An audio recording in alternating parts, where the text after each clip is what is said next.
Yeah, actually, we really wanted to have a bowl first because it's early morning. Didn't know much about the pitch yet because we didn't play a morning game, so we wanted to bowl first anyway. So it's good. All right, final question. Any change to your side? Yeah, we're bringing in a few youngsters in. Just want to give them a chance in this game to make sure they get a game. All right, Rizwan, go well. Good luck. So there you have it, folks. Mohammed Asif from DC Eagles have won the toss and they've elected to bat first.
So a special good morning from the Central Broward Stadium, where we often running with the news. As you heard from the toss report, DC Eagles, they've won the toss, they've elected to bat, and the batter's out in the middle, Husnain Bashir.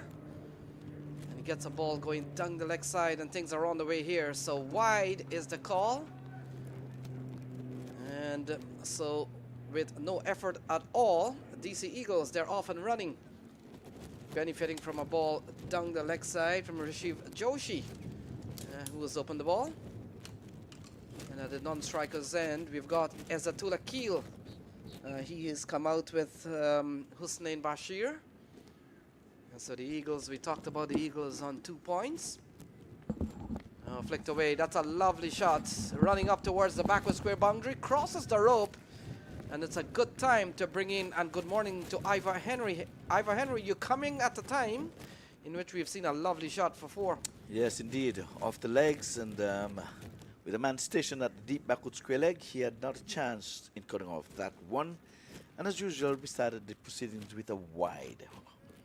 We've seen that so many times. Good morning, listeners. Good morning to all the MAQ viewers. Of course, Broward County Stadium is the place to be. MAQ is the place to be viewing this game. Lenny, good morning. Had a good night? Very good, yeah, very good. So Husnain Bukhari allows one to go through to the keeper.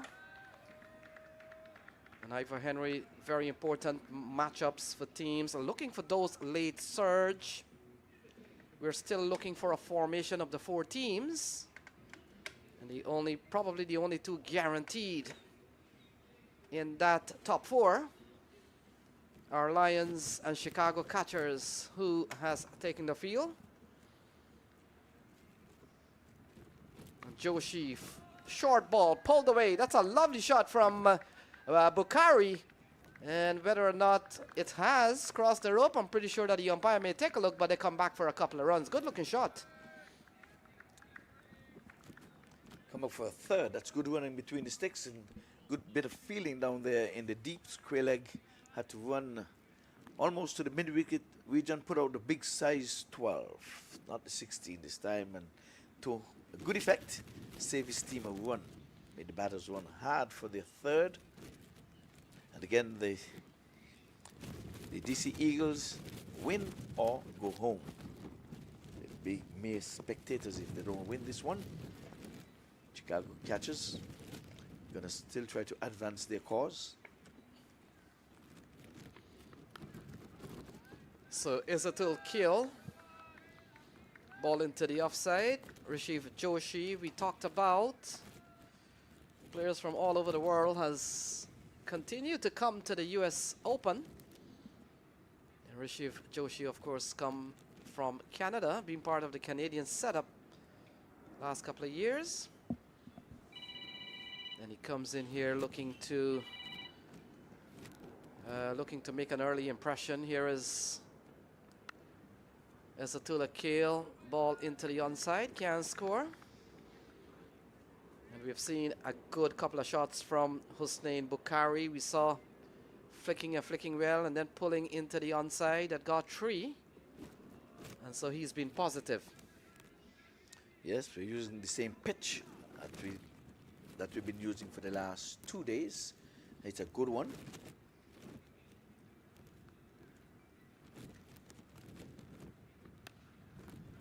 Yeah, ball driven into the offside. Chance of a run out here, and look at that. Looking for a single, no response, or a very mixed reaction from your non-striker. And in the end, kill is gone. 8 for 1. Yeah, the non-striker was ball watching. Naughty. It was an easy single. I don't know what he's doing. Looking back at the ball, going out to the mid-off. He's looking back. And the batter too, he went too far down. When you see there was no response, got into the point of no return. And he was found wanting. Out, 1 out. What a way to go. He was batting beautifully though. It was a good stroke into the offside. And he was not even in the frame. And he's mad at his batter. They're not going to be sitting beside each other for a very long time.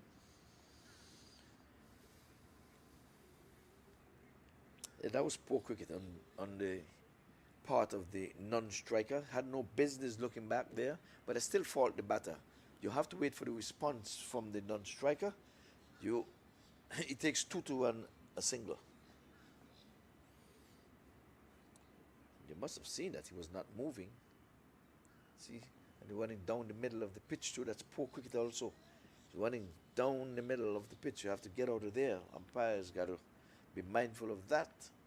Team having to bat second. He was doing everything was wrong. Even running between the sticks, running down the middle of the pitch.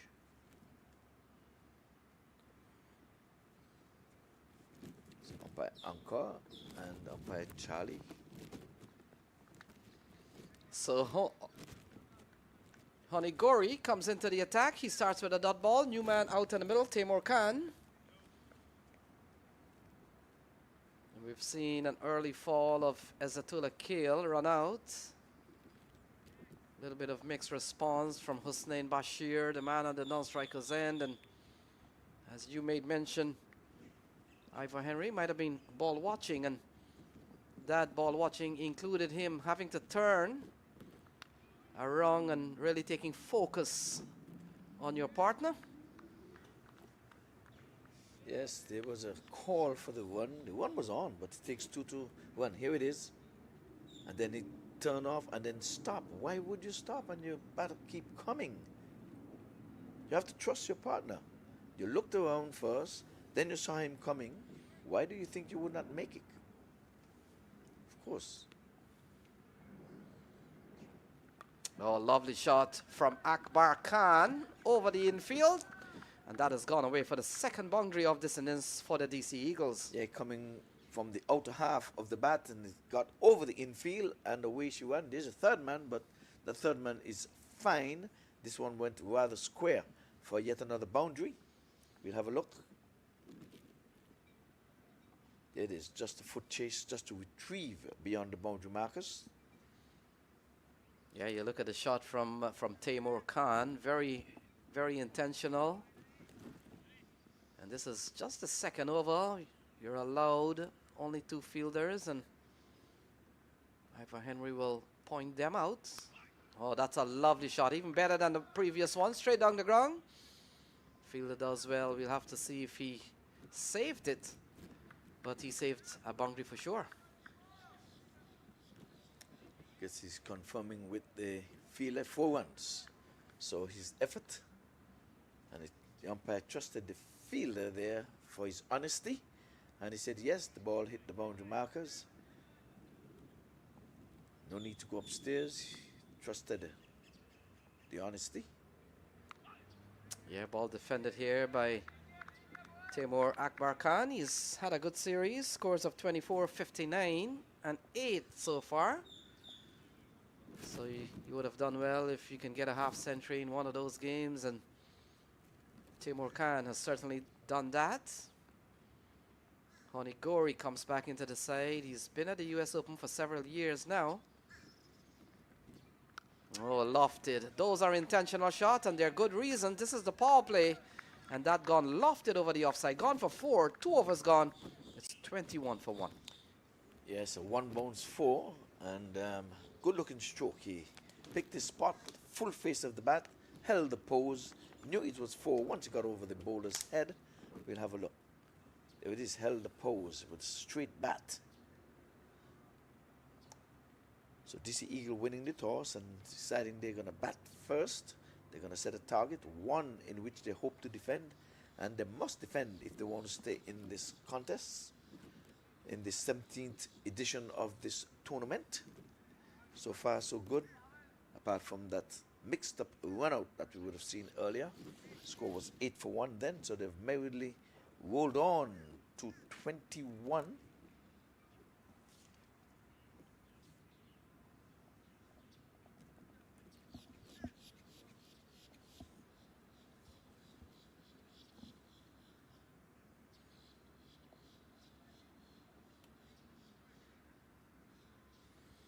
So 21 in a couple of overs. Rishiv Joshi will continue. Husnain Bashir and Timur Khan out in the middle. They've lost Ezatullah Kale. Ball steered into the offside, and a little bit of hesitancy in the running again. You get the feeling that sometimes Ivor Henry, when you've just come away from a terrible mix-up that cost you a wicket, it brings some indecision now all of a sudden on the batters. 21 for 1 we talked about. The Eagles only on 2 points, but a win here. And it will certainly be an upset if they can take off or take out Chicago catchers. That will break a deadlock of 3 teams on 2 points, so they will get out of that group of 2-pointers. Those includes, of course, Vegas High Rollers. They're done for the tournament, but they're just hanging around just in case. Out of those 3 teams on 2 points, they get a chance by the net run rate calculation. Other than that, Ivor Henry, you've got to fancy the teams who have 1 more games to play, and those are Dallas Smashers and the team playing here, DC Eagles. You're absolutely correct. It's hanging around time. Net run rate always come into play. There's no clear cut in a 2020 tournament, especially. Pulled away. That's a lovely shot into the region of the field that came in looking for probably the catch.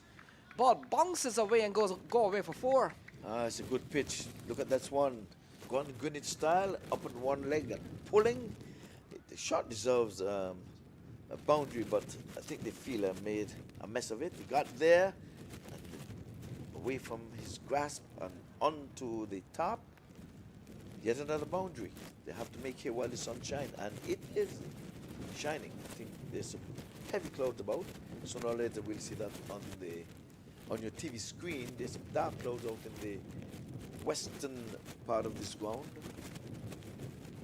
No immediate threat of rain though, because the sun is with us. So 25. They're off to a quick start, going over 9. We've seen a good knock so far from Husnain Bukhari. Scores of 7, 29, 19, and 18.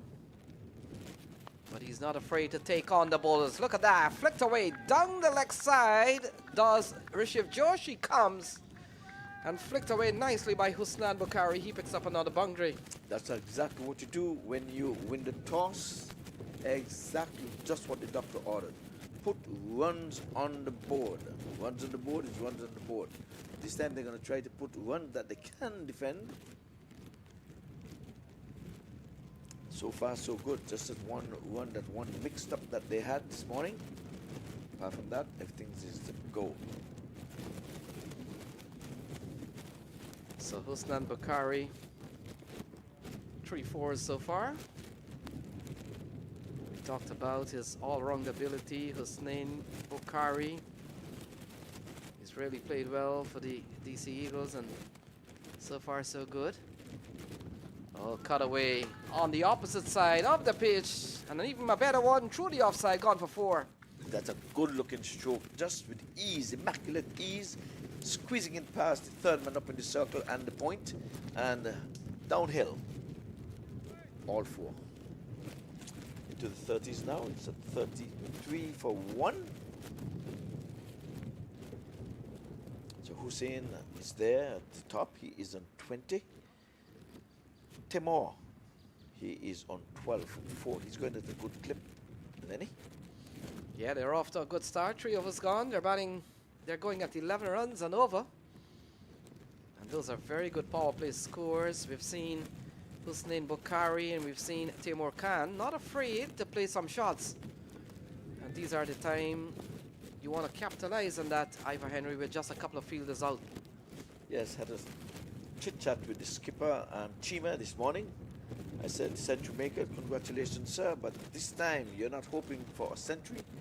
You're hoping for the win first. He said, absolutely, the win is first, but if they make enough runs, then I have to give it a go. So, Honey Gori starts his second over. And Timur Khan looking for a big one. No elevation. They picked out one of those fielders who are outside of the 30-yard circle. That's the mid-wicket fielder.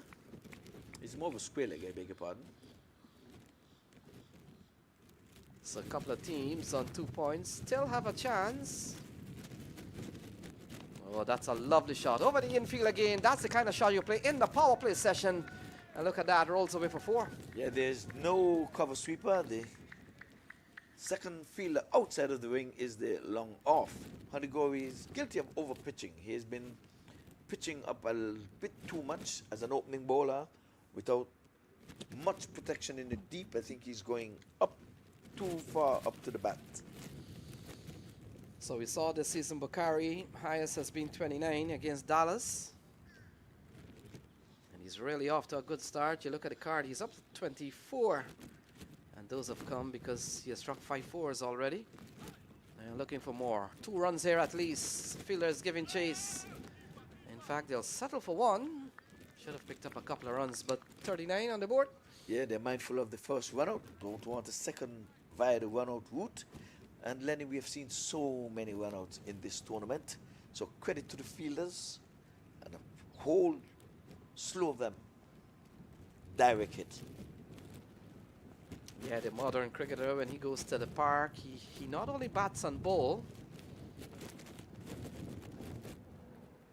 They'll practice some throwdowns, and that is, you see a lot of the modern coach will come and put one of those rubber stumps. And they'll do drills and training to really throw the ball in, try to hit the stumps, because they know in the shorter version of the game how much fielding is valued. Well, that was on high display here in this tournament. And as I said, you're going to see a lot of those runouts in the highlights. MAQ TV, 24/7. Cricket, lovely cricket. So Timur Khan, we talked about him getting a half century. He got a half century as one against one of the best team in the tournament, the Lions. Not easy to score against that team. And the man on strike, Timur Khan, he's posted a 59 against the Lions. Well, the Lions are 5-5. An immaculate record so far. Love Average said you should lose one, but from here on in, they would not want to lose any. It simply means they'll be victorious. So Honey Gori down the leg side. We'll wait and see. Could be a leg bye here. And that will complete over number 4. So 4 gone is 40 for 1. Yes, indeed. Leg by to finish that over. So Honigori has gone for 19 from his 2. Not really bad since that he can only have 2 fielders outside the 30-yard mark. Local boy opens the batting on occasions as well. He prefers the faster stuff, if I can say so myself. A little man, but he punch a big pack.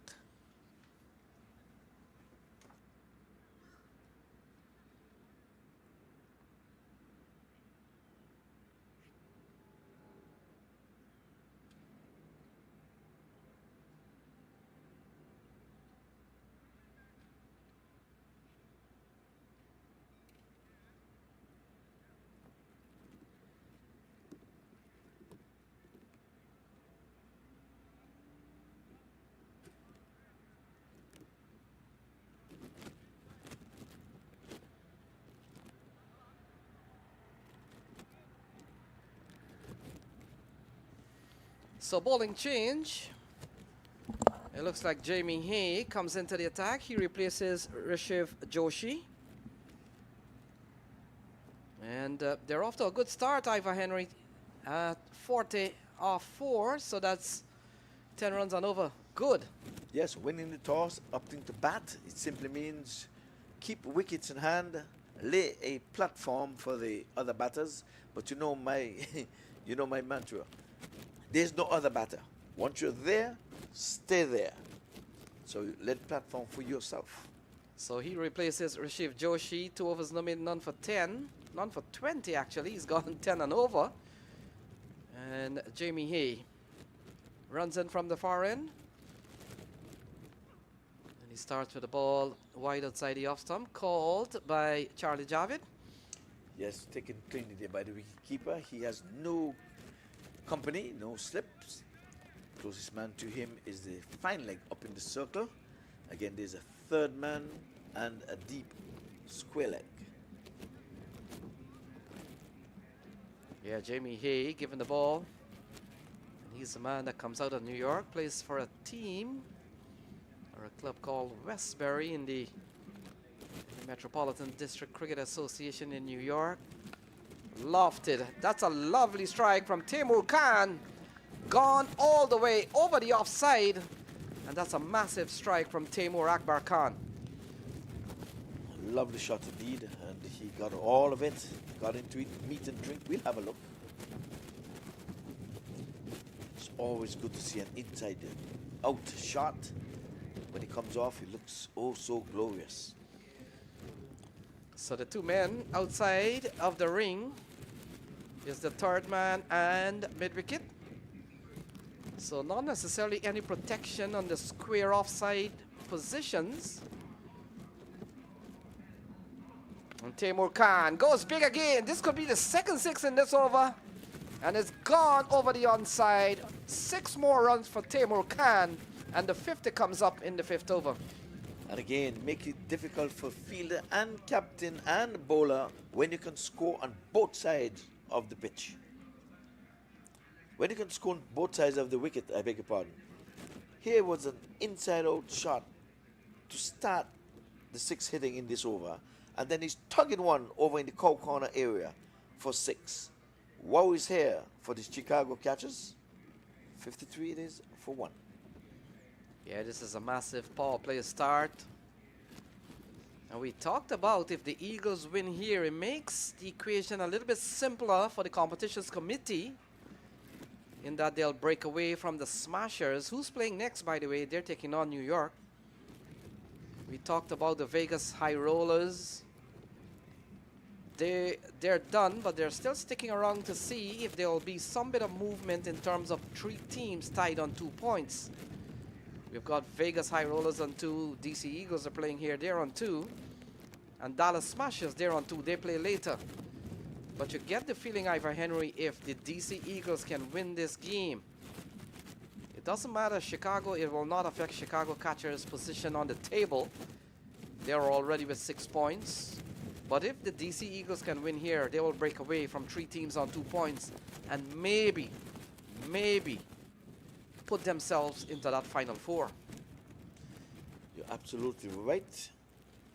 Like we say, Yeah, that's the point standings for you. A perfect record for the Lions. Look at that.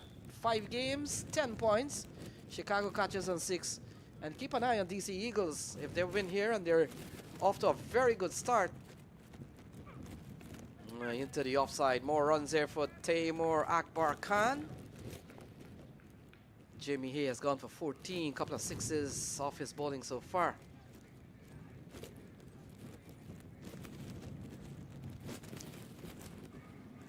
well, we're bathed in sunshine already. We are in hopes of no rain.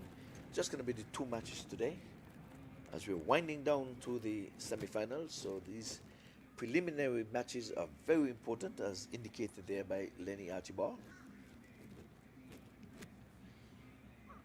Yeah, Jamie Hay into the offside. Good delivery. That goes for a dot. And of course, we saw some historic moments yesterday in which Mark Dial and Sachin Singh from the Yorkers posted 197 or 198 for an opening stand. That has to be a record at the US Open. Yeah, 198. Has to be. And bearing in mind, it was a 15 overs game, not even a full 20.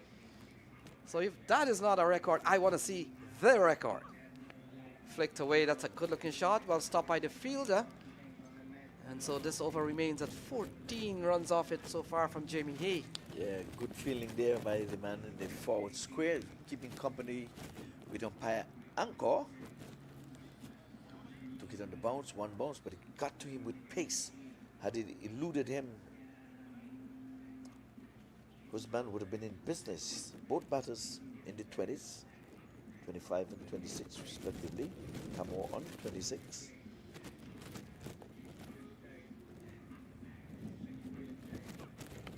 Yeah, steered into the offside. That completes 5, and so 5 gone, 54 for 1.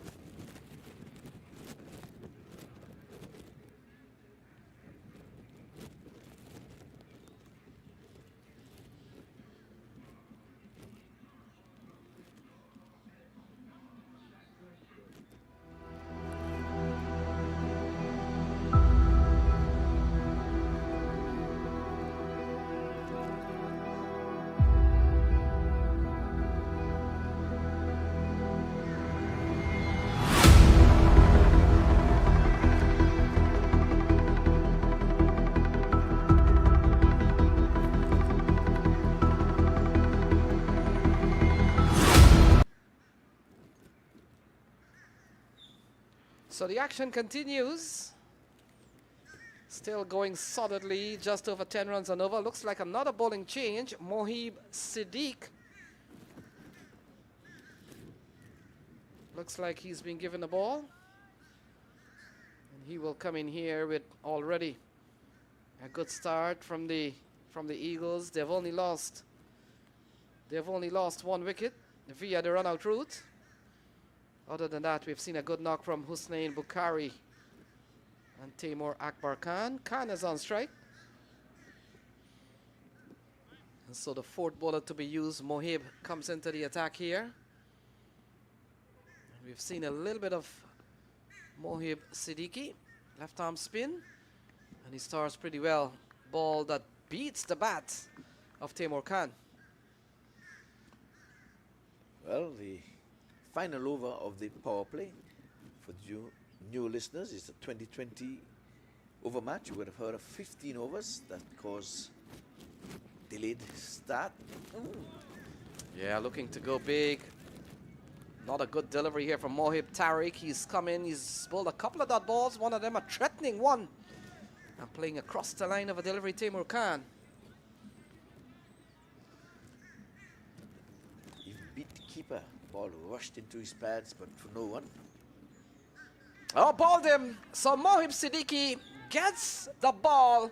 3rd ball he's taken out. Taimur Khan is 54 for 2. That was a good delivery. The batter was making room. Headed to square leg and from hand to timber. Needed no assistance from any other fielder. Just an umpire raising the dreaded finger. But there was no need for him to raise that finger either. Batters usually walk on a A bold decision.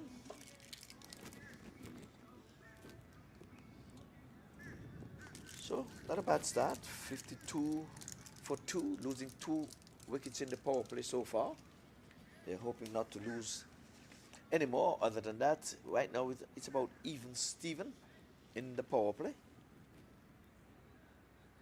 Again, I'll remind you, the DC Eagle wants to stay in this contest, wants to get into the table where they'll be calculating. They've got to win this one. You lose, automatic, on your way out of the park, out of the tournament, as a matter of fact, and we'll be saying thank you for your participation. So Mohib Siddiqui comes in, first wicket taker. We saw the first wicket fall because of a run out. Other than that, and we talked about needing no help. Sometimes you depend on someone and they don't come through. Ways Qureshi, he comes to the middle. And a chance for the catchers to really claw themselves back into the game. We talked about first 5 overs going for over 10 runs and over. And Rizwan Chima and company will be hoping that a wicket here, a wicket there can really peg them back. Yes, well, good change there by the skipper. Chima Honigori was taken apart in his last over, and skipper Rizwan Chima bringing in the change and reaping success in the very first over from Mohib. Yeah, Mohib has been good. Look at that, can score, and so far he has not only picked up the wicket of Taimur Khan, but he's bowled 4 dot balls, and you are asking and begging for a wicket maiden. It could come here. And look at that, wicket maiden for Mohib Siddiqui. 6 gone, is 54 for 2.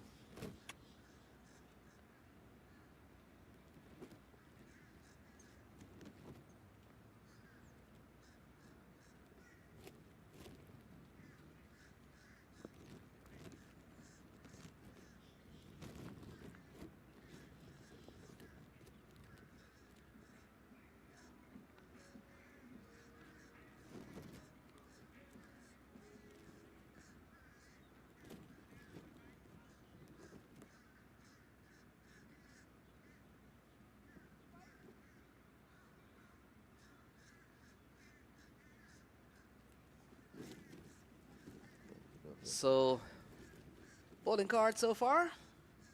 Seen 4 bowlers been used. Perhaps the best. Look at Mohib Siddiqui's figure. He's picked up 1. He has not given up a run. A wicket maiden for him. Oh, Gori continues. Ball slashed away. That's a lovely shot again from Hussain Bukhari. Gone for 4. Yes, splitting third man and point and down the hill to the backfield. It was always going to be 4 ones. So Gori continued to leak runs. He's now changed end. He's coming from the far end, his preferred end, I would imagine. But he was too full and outside with an angled bat. There's another 4. Yeah, Honi Gori has come to this tournament quite a few years. A player that has represented the Czech Republic at the international level in T20 cricket. And so he's made the trip to the US Open. I've seen him here quite a few years. And guess he's one of the players look forward for December to be in the Broward County area. Ways Qureshi, he comes in to strike. He gets a good delivery. Ball eased out into the onside. And we talked about how much impact a wicket can make. You pick up a wicket, you dismiss a batsman, the new batter comes in. He will take some time to get going. And already we've seen that from the current run rate. They were going at over 10 and over. Now it has gone down to 9.2. So good work here from Chicago catchers. Ball cut away, finds the gap, and that's a lovely execution of a cut shot. So Honeygory continues to leak runs. He's gone some 29 already from his 2.4 overs. A bit too full on the bat. And we're out of the power play, and they're still finding the boundaries. Yeah, we've seen a couple of overs before from Honeygory. His first one went for 13, second one went for 6. And that might have tempted Rizwan Chima with the over that had gone for 6 for him to really come back, but he's gone for 10 in this one, 2 fours. And both off the bat of Husnain Bukhari. He's up on 34, Husnain. And that's a lovely shot again. Finds the gap, and more runs there for Husnain Bukhari. This time on the onside, that's another 4. Yes, scoring on both sides of the pitch. And again, I'm saying on the offside, in the onside, it doesn't matter. They're winning the toss. They know they have to win this one to stay on the park, give themselves a chance to get in the top 4. It's going to take net run rate to get them there, but a win first. That's first and foremost. Second, they'll have to win and up their net run rate, give themselves a chance. You know, a lot of teams are rooting for them to make it interesting. Yeah, driven into the offside. Jamie Hay runs around. And so that completes 7, 69 for 2.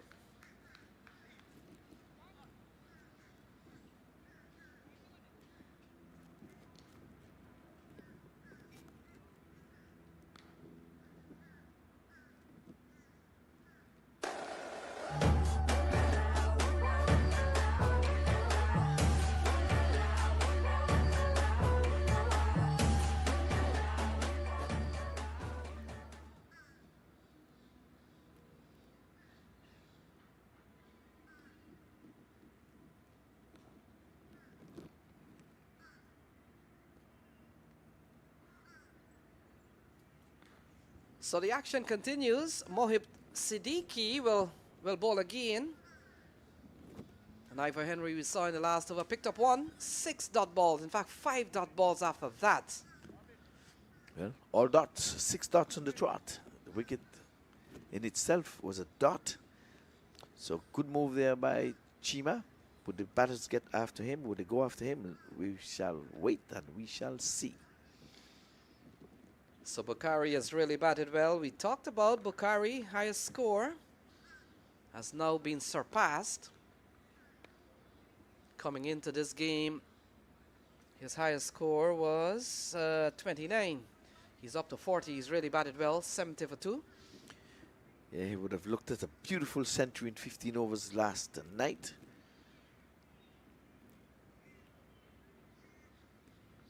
Yeah, edge, we'll have to wait and see. Ball pass, Stefan Pink. And gone away, 4 runs off probably a streaky edge. French cut, we call that, the Maurice Foster in Jamaica. Well, it doesn't matter how they come, it's 2020 cricket. You might say that's well calculated, that's one of my specialty. Why Morris Foster? He normally play those strokes. Yep. Yeah, he normally gets those there. Outside the off stump, inside edge, passing the stump to Maurice Foster. Yeah, straight down the ground, will get a single. I heard Morris Foster in his days, the Jamaican. He was very good at the local level, but didn't translate that skill into the international level. No, that's MAQ Morris. Oh, MAQ Morris. Okay, Yes, yeah, it might have been. Yes, that's MAQ Morris. Yeah, But ball into the offside. We'll talk about some old West Indies history. Go ahead. yes, well, Maurice Foster comes into play. That's where Viv Richards got his chance to go to India, when Maurice Foster was unable to make the trip, and Viv Richards got the call up, and the rest was history. He started his inning day in India, getting out to Chandrasekhar twice, 4 and 3, but his third inning, 191. So ball driven into the offside, easy single, and that's the completion of over number 8. So 8 gone, 76 for 2.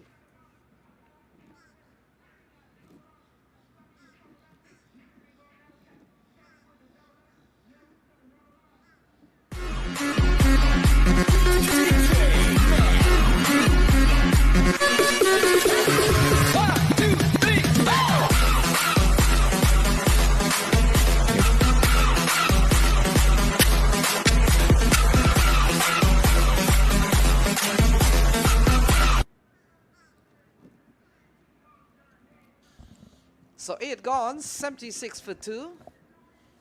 We're talking of 70s cricket. The name Morris Foster has come to mind, and I got to share a song with you. Maybe when we get break during the halftime proceeding, I'll share a song with you that captures cricket in the 70s for the West Indies. Okay, I'd be delighted to hear that, and who knows, it might be. I just have to play it on Caribbean Global Voices. We want to welcome all the radio listeners as well, taking in some of this 17th edition of the tournament. It's the US Open, of course, 17 years ago. The brainchild of one MAQ TV. All hails to Cricket Council USA, the MAQ group. So Kairav Sharma has been given the ball. Interesting action. Leg spinner, right arm leggy. We'll have a look at him. I haven't seen Saad bin Zafar on the field, or maybe, and we know the bowling exploit of Saad bin Zafar, but haven't spotted him on the field. But in the meantime, Kairav Sharma has been given the ball, 77 for 2. Yeah, a little bit of Paul Adams. You remember Paul Adams from South Africa? Yes. Yeah, he has that peculiar action. It seems as if his face is headed into the pitch when he's bowling, and flip it like from the back of his head. So Bukhari comes back into strike. He's into his 40s. Yeah, well bowled. Kairav Sharma comes in here, and a couple of singles, and now a dot ball. We've seen the exploit of the right arm leggies. We saw Imran Khan got 5 for 7 last night. First 5-4 in this tournament. We've seen a couple of 4-4s, but he did one better. He's got the first and only one thus far in this tournament. Imran Khan. Yeah, this is very good bowling from Kairav Sharma. And yesterday you talked about how hard it is to control these wrist spin bowling type. And so far you look at Kairav Sharma, a very lengthy run for a spinner, but it doesn't matter. That's your momentum, that's what you want to do. And here he is, he's bowled well so far. Look at that, cut away. Has he found the gap? I think this will run away. Husnan Bukhari can't keep him down, and no matter how packed you put the offside field, he's gonna find space to get through. Well, he just steered that one. He didn't really got it with any venom or anything. He just placed it between the third man up in the circle and the point, and away she ran down the hill for 4. So good over still from Kairav Sharma. This one will have to go for 6 for you to say it's a bad over, but let's see. And just that ball that gave Husnan Bukhari some time because it was short, give him some width he was able to work with. Let's see. Kairav Sharma. Well bowled into the pitch. That will complete 9. So 9 gone is 83 for 2.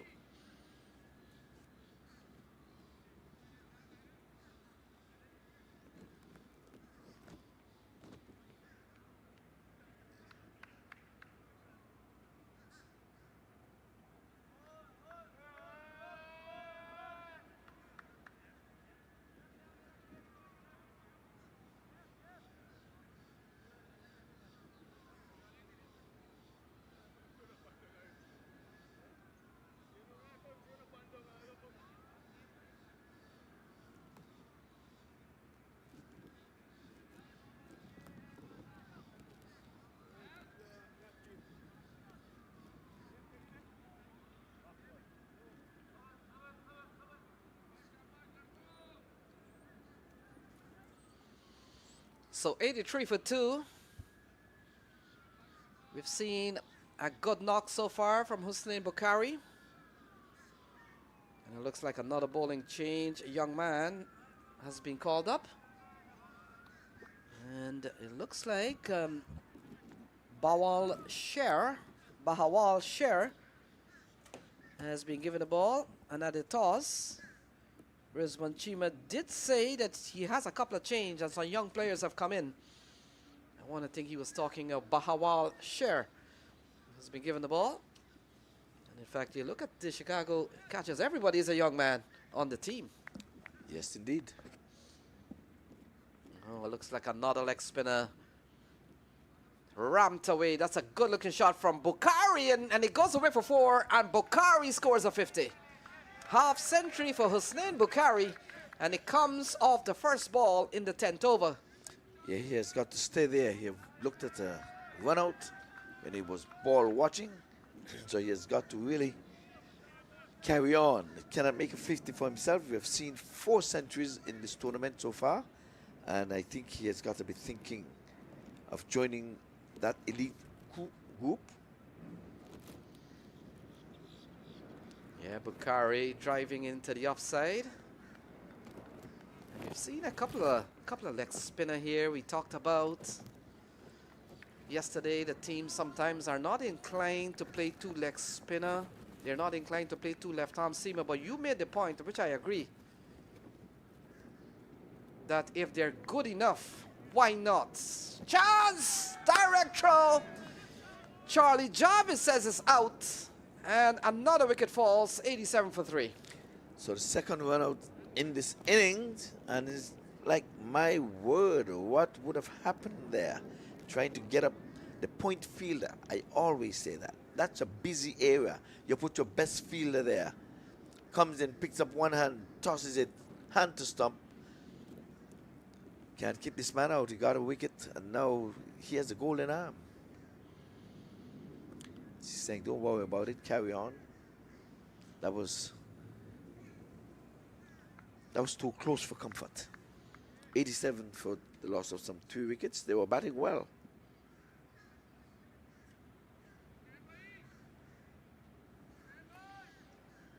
Yeah, the good news, Bukhari is still on 51. He's out in the middle. And so Wais Qureshi, he has to walk back 87 for 3. Yeah, his contribution was 7. Was a good understanding, but I said it already and I'm saying it again to the producers of the MAQ TV. The highlights, one of the biggest highlights. We don't reward fielding, but your highlights has got to be a lot of run-outs. Direct hits, there have been umpteen of them. I just can't put a number on it, but I'm trying to say so many direct hits that they have got to form part of the MAQ Qureshi group highlights. So Harry Bandari comes out here.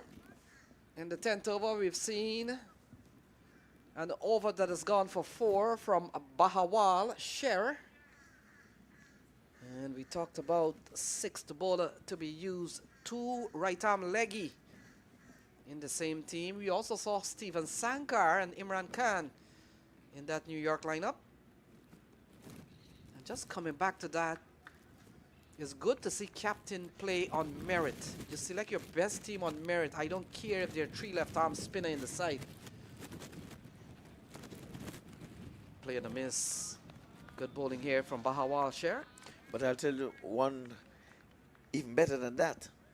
McGill and Shane Warne have played in the same team for Australia at least 15 times. Bowled the same way, same leg spin. And do you know what?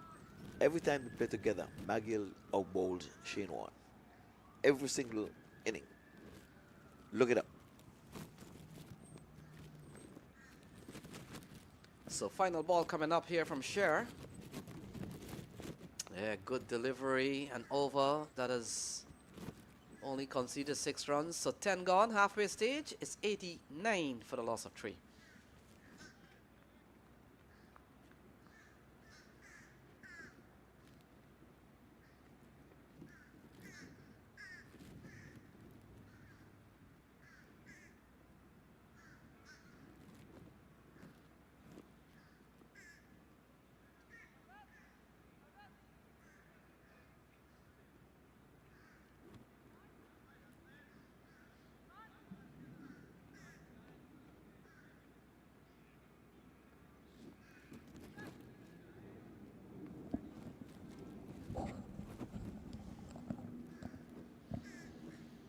So the batting card, and of course you see Hussein Bukhari, top of the table so far, and he's got a half century.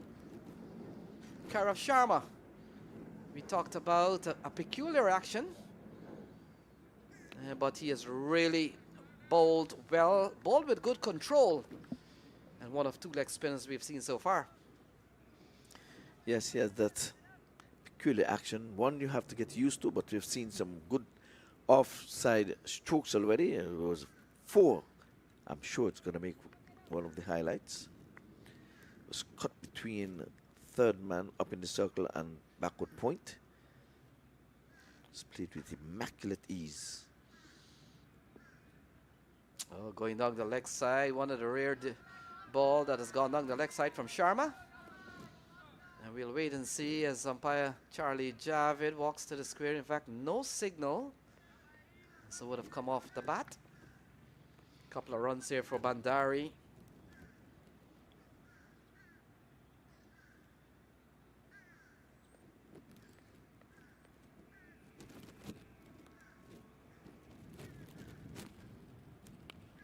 Yeah, ball played into the offside.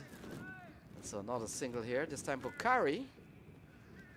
And that has taken the score up to 93 for the loss of 3, Ivor Henry.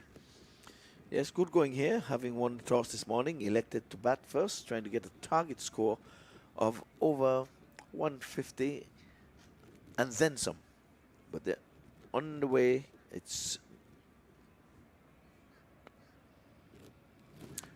They're on the way to 100. It's in the 90s now. Goes on to 94 it is.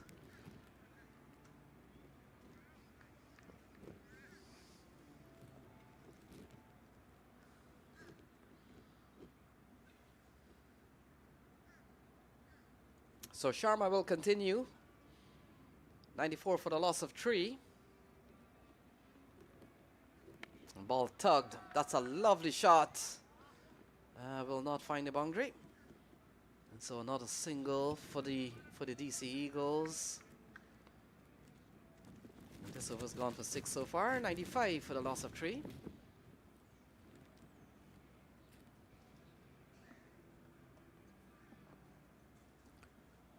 Well, now the sun is playing hide and seek with us.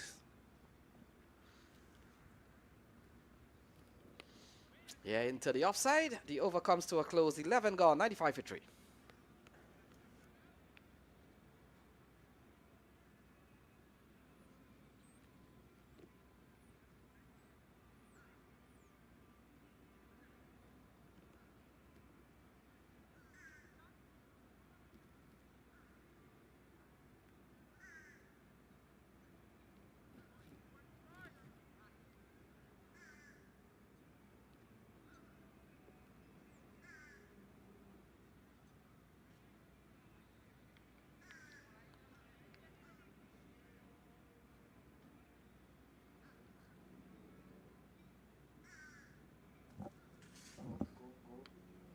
This one is edging up in the circle and a fumble. But the non-striker, he always wanted one, so he was off and running to the races. Made good his ground because of a fumble. Third man up in the circle.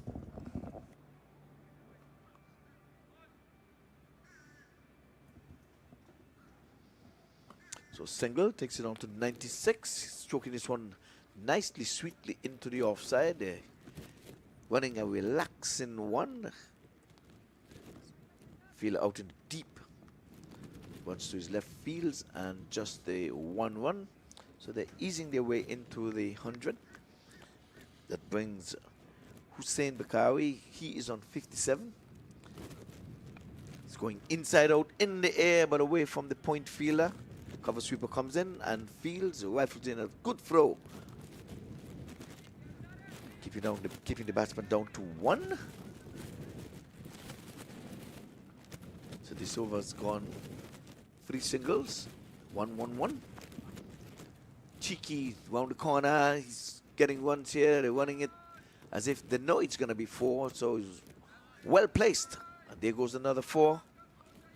That brings up the 100. It's 102 for the loss of 3 wickets. So Harry now he goes on to 8 with that boundary. again, let me remind you this morning of the coin toss. DC Eagles called right and without hesitation opted to bat. They're going to bat their way into this tournament. They want to stay on the park, and to stay on the park, you have to win. Lose or go home. That's a beautiful shot into the offside. Cover sweeper runs in, that can't prevent the boundary. He gave it all its worth. He got there, but I think that's Honeygory not having the best of days, but beautiful cover-driven shot. So this seemed to be a man in form. Hussein, he have watched a few batters come and go, 2 1-outs while he was there. And I guess he's saying now I have to do some heavy lifting. He goes on to 66 as the total races on to 106 for 3. So the over started nicely with 3 singles, and now we have 2 fours on the trot. Could we have a hat trick of fours? We will watch and we shall wait and see. Down the leg side, on the back foot, pulling, not getting a hold of it. Mid-wicket comes in and he's gonna...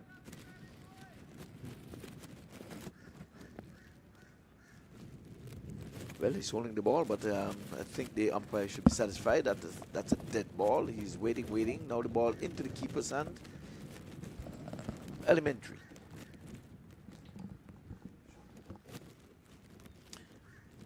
So at the end of 12, it's 107 for the loss of 3 wickets. Again, good morning, good afternoon, good evening, good night. Wherever you are watching cricket on the MAQ TV, and we're coming to you live from the Broward County Stadium in the beautiful city of Lauderhill. We're going to have all of 2 matches today, so it's going to be one after this, so don't you dare go away. 107 for 3. And remember, this is the 17th edition of this US Open.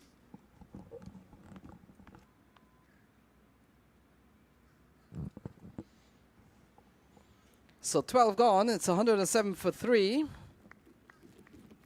Harry Bandari is on 4, 67 to Hussein Bukhari. And the action continues. Kairav Sharma, he's bowled well. Yeah, good delivery, good flight, good pitch, and he continues. In fact, along with Bahawar Sher, has continued with some very good leg spin bowling so far. Yeah, he's been in control, just giving up some 14 runs from his 2.1 over. Yeah, taking on the pad. Not outside is umpire Charlie Javid. And the umpires have had to do a lot of games. This year they've been assisted by technology. And you talked about the beauty of the technology. We've been able to see some of those close line calls. Yes, umpire Charlie, a leg spinner, googly bowler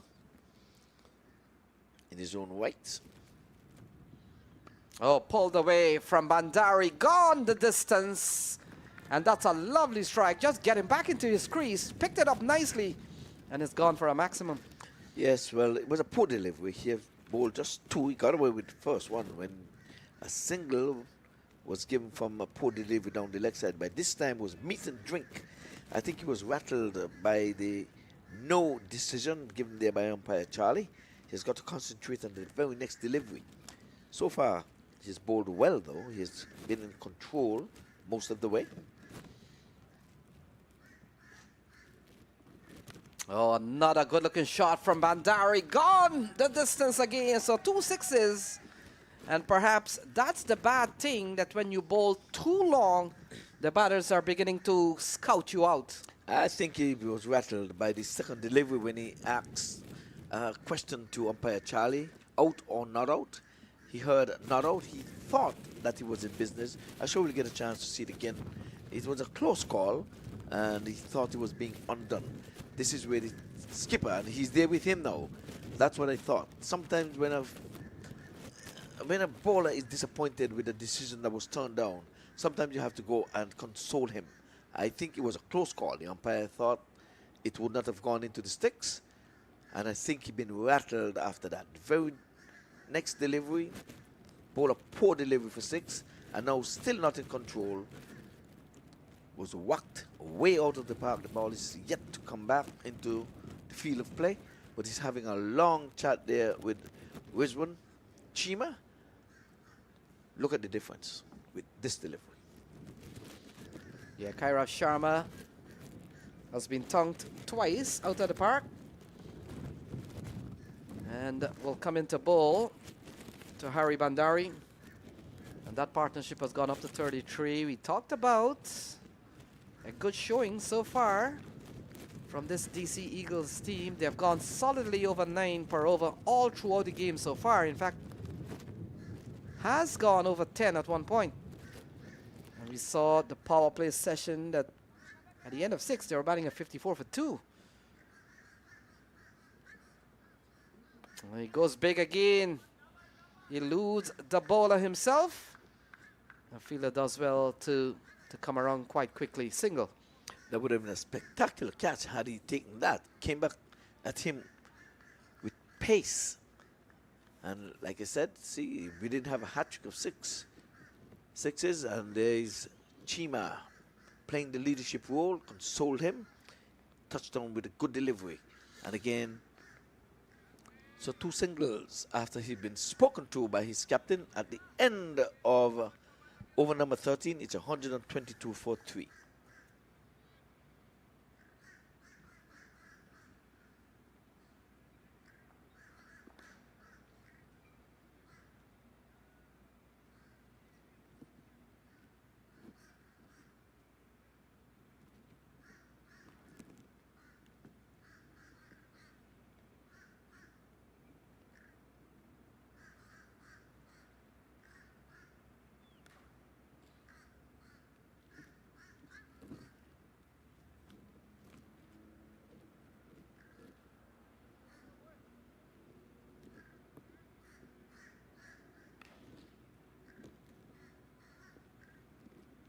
So Mohib Siddiqui gets another ball.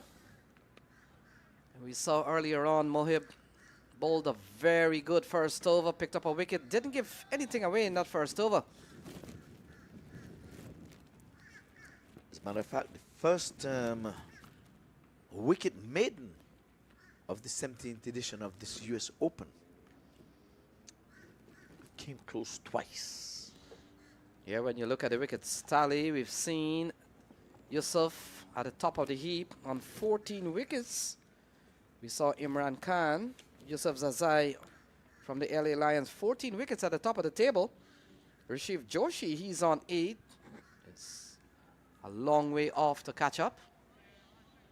And we talked about Imran Khan last night, 5 for 7.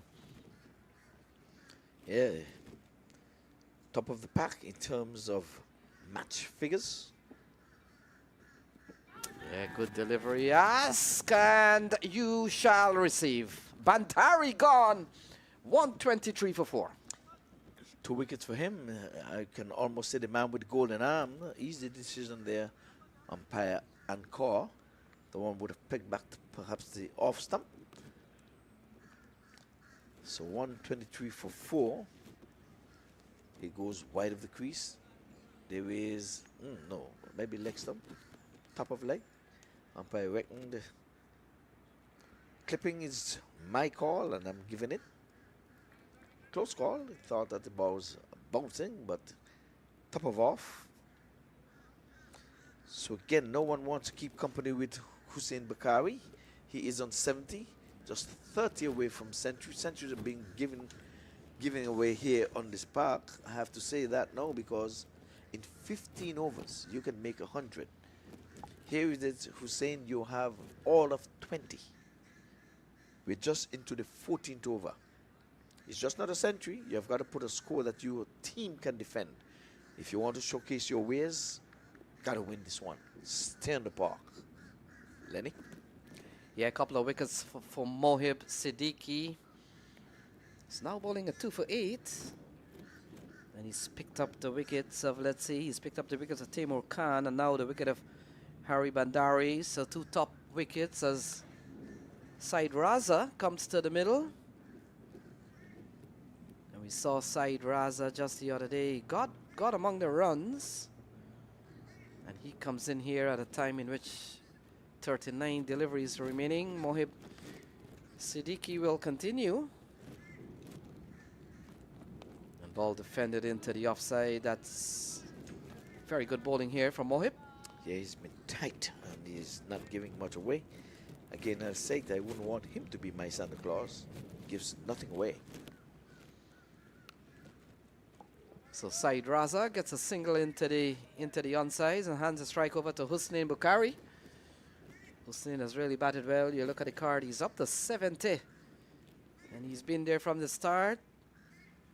And he's holding on for dear life and just making sure that he stables this DC Eagles team.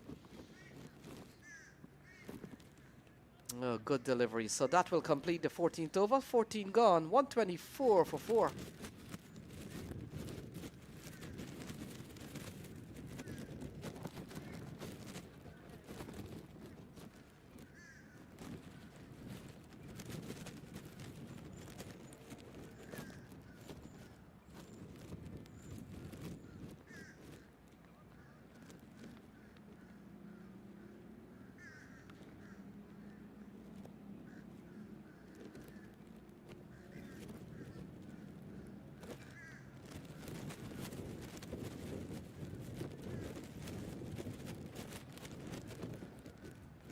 So we're back with the cricket. Saeed Raza will be on strike. Looks like Jamie Hay has been recalled. And so we saw an over from Jamie Hay that went for 14, but he's been brought back into the attack with 6 overs remaining.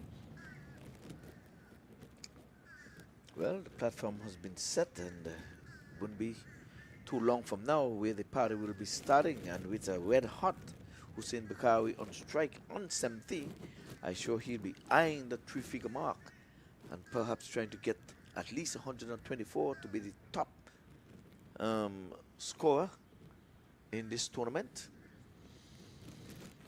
When you look at the DC Eagles, whenever they have batted first, they've only posted 136.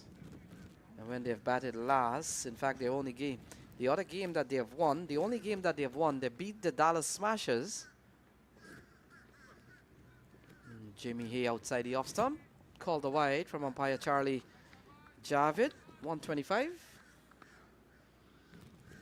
But Charlie had a good look, make certain that he would have gone past the mark, which is just a guide. But in his opinion, the batter did not get a fair chance of playing a proper cricketing shot at that one.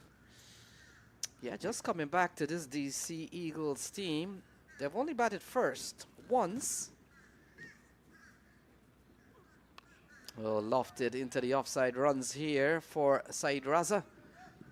And now they come back for a couple of runs. Good shots, but couldn't clear the offside.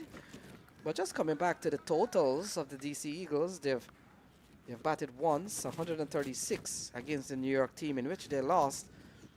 Other than that, they've been on the chase quite a bit. Chased 154 against the Dallas Smashers and won.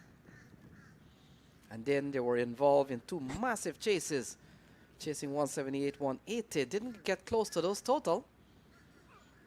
Oh, lofted in the air, giving someone a chance. Rizwan Chima it is. Oh my goodness, he has put that down. And we'll have to pick up the field. I'm not too sure if it is Rizwan Chima, but whoever it is, a very poor effort. It is. It is Rizwan Chima, the skipper. Now he's got to make up for that in his batting.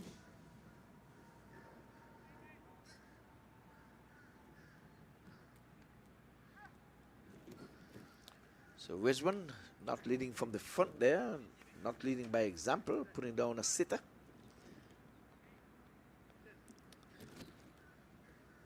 So gave him a chance when he was on 3.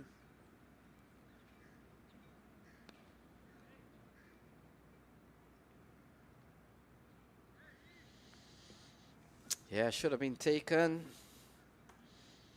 Should have been 127 for 5, but the action continues. Jamie Hay. And Bukhari is all in a tangle, looking to probably go into the onside, but a good delivery from Jamie Hay. May have seen him moving and deciding I'll bowl him full and wide. What was he trying to do? He's trying to get 2 runs playing with soft hands into the onside. I think that's what he was trying to do.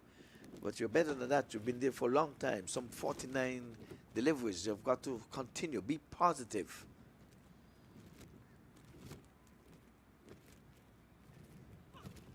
Yeah, Jamie Hay should have picked up the wicket of Said Raza. A very basic approach from Rizwan Chima. Too casual. It was too casual getting into that.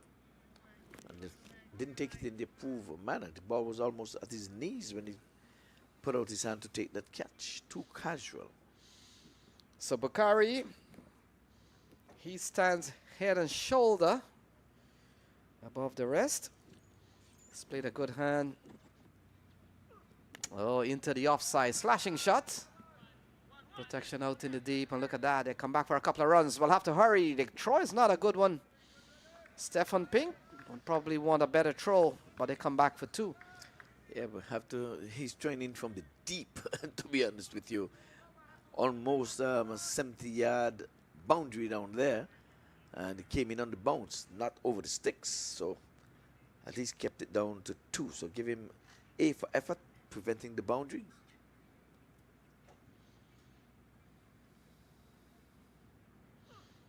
Yeah, good ball here from Jamie Hay. Good over. Comes to an end. 15 gone. 131 for 4.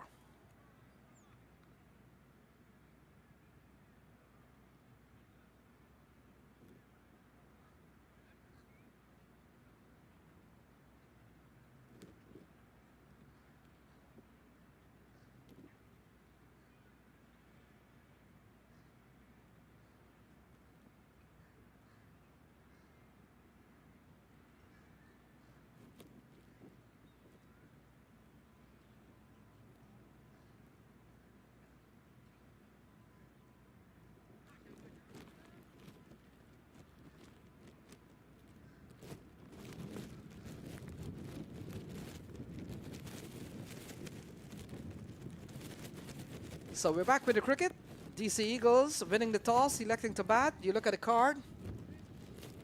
131 for 4, still 30 deliveries remaining. Mohib continues. Mohib has picked up a couple of wickets. He's bowled well, Ivor Henry. He's the pick of the bowlers. Yeah, so far 2 for 9 and starts here with a dot. His final over. Yeah, driven into the offside. Bukhari continues to carry the lone fight and now get a chance to come back for a couple of runs. Yeah, poor feeling there though. They stole a 1. It would have been 1, but no real effort on the part of the long off fielder. Ran to his left and just took his time and getting in there. And I don't know. They must have won runs on the board, knowing that whatever they make, they'll be able to make it. Yeah, into the offside and no man move just to retrieve.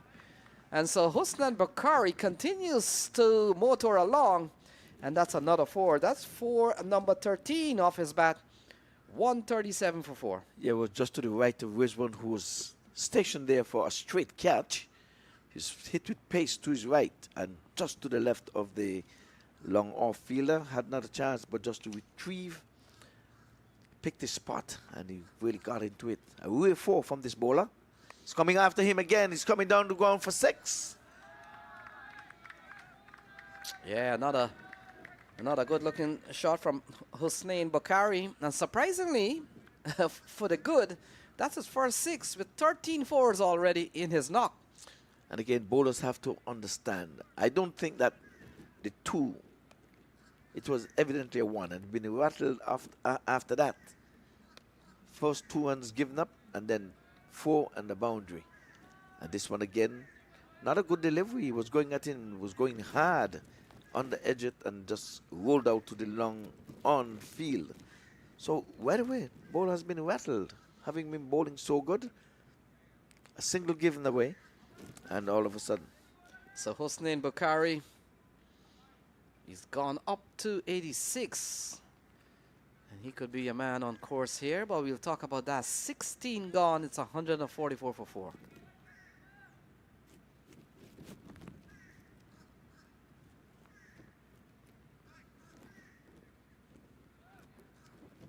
2008, the year it all began.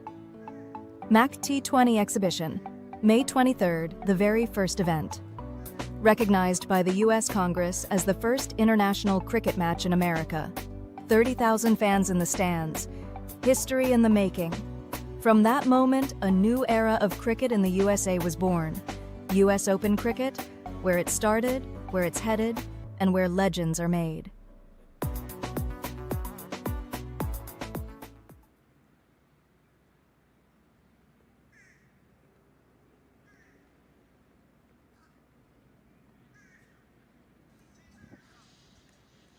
So we come down to the last 4 overs. And the big news is Husnain Bukhari, he's up on 86. And you get the feeling, Ivor Henry, there's enough time for perhaps for him to get to the 3-figure mark. Oh, more than enough time. It's a lot of deliveries left in the 16th over. We saw a century here from 15 overs. This time, yesterday, we would have been bowling the first over of the second inning. Yesterday was a 15-over match. We've gone to 16 overs, and this is easy peasy. Just 14 away. You get that in 1 over. We saw what he just did of the best bowler. Rattled his figures. So Kairav Sharma, in fact not Kairav, this is Rashid Joshi. He starts with a short ball, an appeal, not all says the umpire. A lone appeal from the bowler. The keeper did not even go up. So it's 1 for the over. That's what's the signal that's coming into us. And to the skipper and the bowler. So 86 to Bukhari, who is in the 80s club. Anderson is in the 80s club. And then after that, it goes to the big 4. 121 from Arab Zai, 109 from Durrani, 101 from Mark Dial, Rizwan Chima, 100. 4 Centurions. Oh, that's a massive shot from Husnain Bukhari. Gone a long way, gone for 6.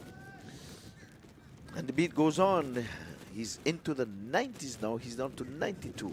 So it's not a question of time getting his 100. He has got to do this for his team. He has got to stay on the park, bat throughout inning. He's the set batter. He's nothing about 100 right now. It's, yeah, and 150 comes up on the board with that gung-ho over the deep mid-wicket area. Ball is left the playing area and gone into the newly erected stands west of the playing area. If you have the geography and the location and layout of this stadium, Lenny seeing it up front and in person for the first time. He has deserted me for the last 2 years. Yeah, new stands. And a lovely shot from Husnain Bukhari. He's gone into the 90s. This one tucked away, well away from the fielder. And look at that, a couple of runs. He goes up to 94. Yeah, I don't like that shot though. You're on a 92. He was flirting with danger. There was a man stationed at the backward square there, keeping company with the umpire. And he could have gone hard at that. He just hit it just over his head. You're flirting with danger. Be in control. Just go ahead and be positive. It's not just about 100. It's setting total for your team. Outside the off stump. What are you doing? That's, to me, that's 2 big mistakes he made. He was called and he hesitated. He was involved in a run-out ball watching. This time again, he was called again and found wanting. And running to make good his grounds. The keeper with the big glove trying to run him out because again he was found wanting, Lenny. Yeah, game number 14. Rizwan Chima runs off to the offside because Saeed Raza is a left-hander. Rashid Joshi has gone for 9 in this over so far. A couple of balls remaining on Saeed Raza on strike. Driven into the offside, running quickly. Oh, look at that. Beats the man running around, and that's 4 runs off the bat of Raza. It's a good looking shot. I mean, the fielder at the square point really tries his best to really prevent that from going into the boundary, but only to retrieve beyond the boundary board. It's a good looking shot. There was a big gap between the extra cover and the point.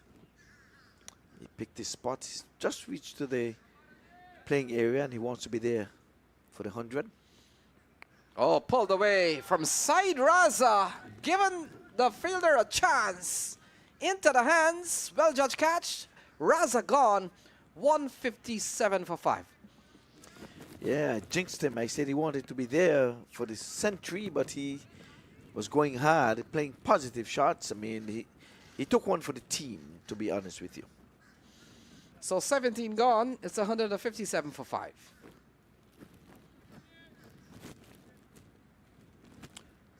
So again, we're looking at this one. It was almost above the shoulder. Can we see it again? I mean, there was one for the over already.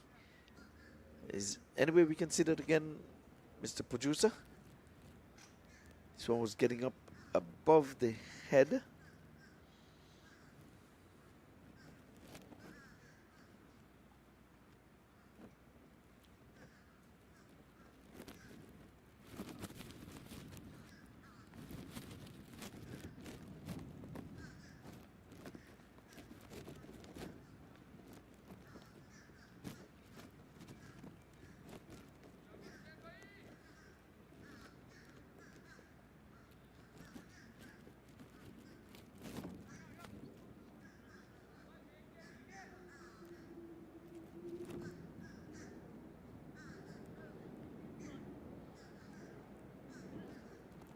So new man comes to the middle.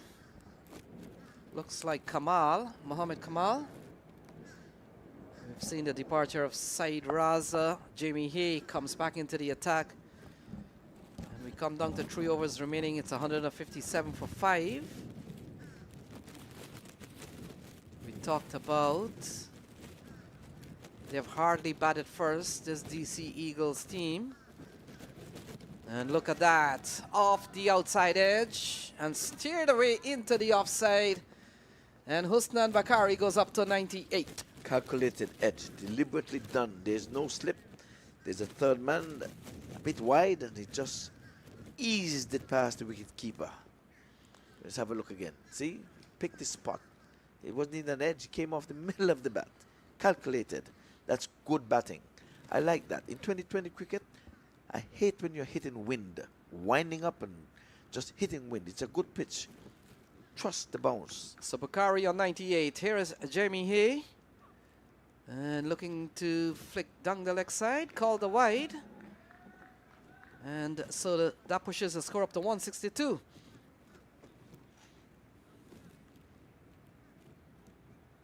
Bakari has really batted well. 62 balls, 98, 2 sixes and 14 fours. And we talked about the Centurion Club, a very small elite squad of individuals. Suleiman, Hezbollah, Mark Dial, Rizwan Chima. Bakari could be next. And look at that, looking for that 2 runs. And it's always a nervous time.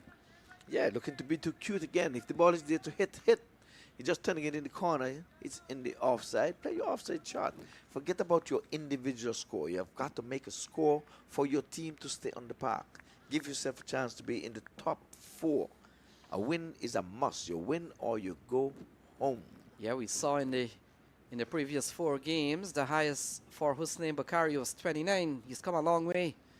And he's up to 98. Jimmy Hay. Oh, worked into the onside. This could be a couple of runs for Husnain Bakari. No, I said no. And he will stay for 1. He goes up to 99. Of course, that was... you're flirting with danger. You played a good shot around the corner. There's feeling in the deep. You have to know where you're going to get your run. You've been there long enough. That was always 1. So Mohammed Kamal comes in to strike for the first time. Will face his first ball, 99 for Husnain Bakari. He's poised to join that Centurion Club. He's by the door. He's knocking on the door. Yes. And let's see if the door opens. Well, ask and you shall guess. Seek and you shall find. Knock and it will open. This one into the onside. Gone over the head of the fielder from Mohammed Kamal. He opens his account with a massive 6. That's what to do. You team first. Yeah, you're 99, but team first. You want to give your chance to stay on the park. You lose, you're going home. Remember, Rizwan Chima, century maker, is there.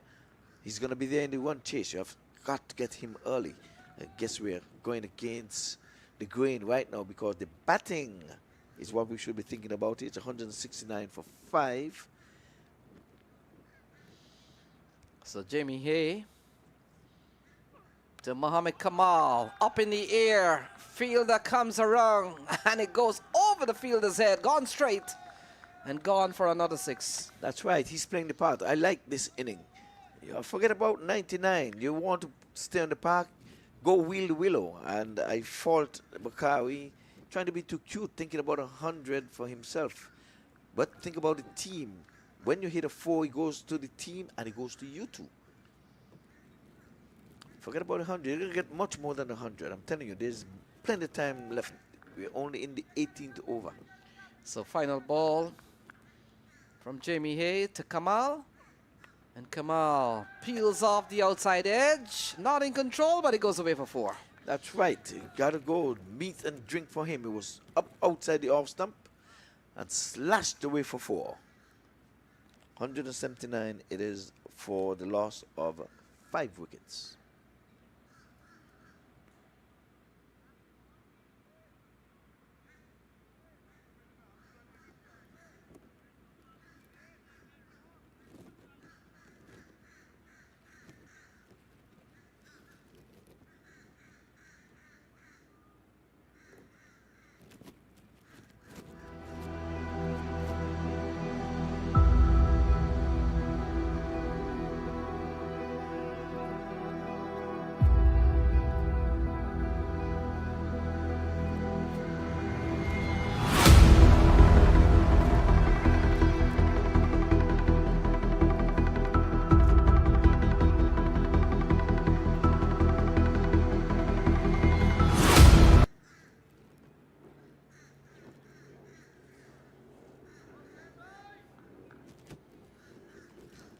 So the action continues. And with the news, 9-9 to Hussein Bukhari. And he's on the verge. Here we go. Bukhari into the offside. 100 runs for Hussein Bukhari. And he joins that special elite squad. Yes, he raises the bat and the helmet off and being congratulated by his batting partner. That's the way to go. You're on the park. You are on an international playing arena, and you're being seen by millions around the world. Congratulations, youngster. Take a bow. So we make a note on that. Sulaiman Arabzai, Hizbullah Durrani, Mark Dial, and Rizwan Chima. And the latest addition, the latest induction is Hussein Bukhari. Well played. Always good to get a century, especially in T20 cricket. And we talked about, as in the case of Mark Dial, he did it in 15 overs last night. But still, welcome to that club. Oh, pulled away from Mohammed Kamal. He continues to carry the fight. And that's another massive 6 from him. He's up to 22 from just 4 balls. I liked his style. You have to go and do it for your team. It wasn't about playing for the singles to get Bakari and strike to get 100 for him. It's for you to go and wheel the willow. He has played the part. And we have to say, on this big stage, we hope that the youngsters are watching, especially the West Indies team. So 1 for 39 so far from Mauritius Joshi. He's gone for quite a few. And he's got 4 balls remaining. Mohammed Kamal has come out and he's played a cameo so far. 22 off just 4 balls. Now he's looking for more. Stefan Pink, not clean. And they go through for what could be a bye. And so they're putting on the pressure here as we come down to the latter stages. We've got 9 balls remaining. And it's 187 a chance for them to get to 200. Yes, winning the toss, that's it. You have to put runs on the board. When you win the toss, you don't want to be bowled out. They've only lost 5 wickets in their doing. 2 via the run-out rule-out. And Bakari would have seen those 2, and he's played the part and made up.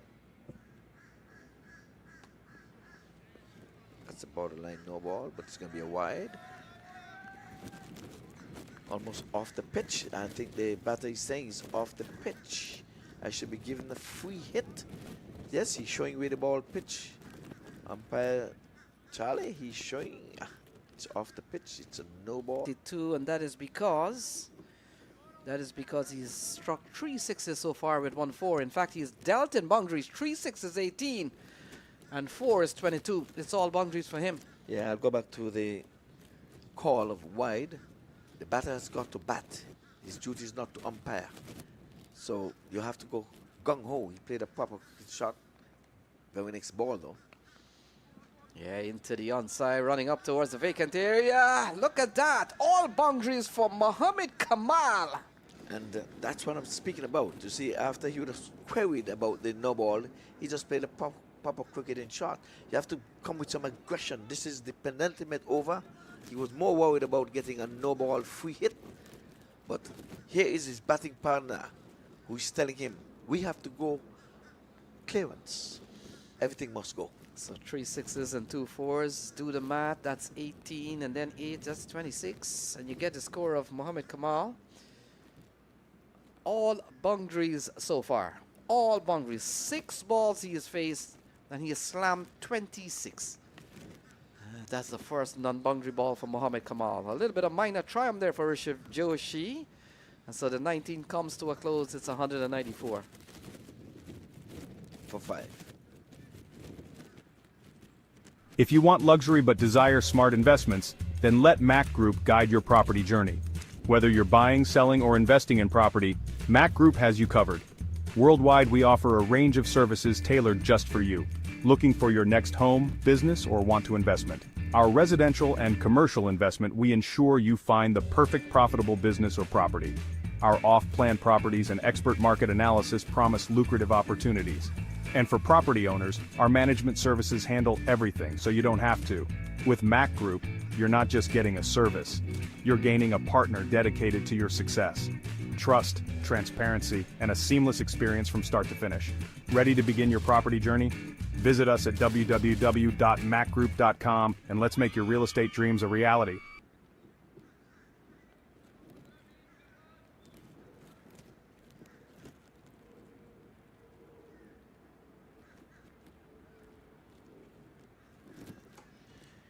So 194.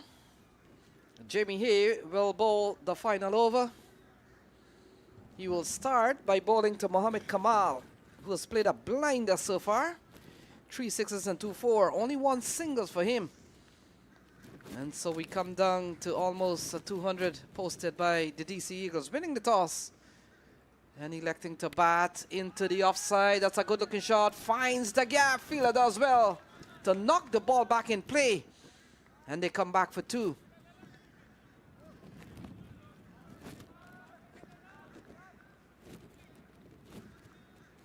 He's calling for it upstairs.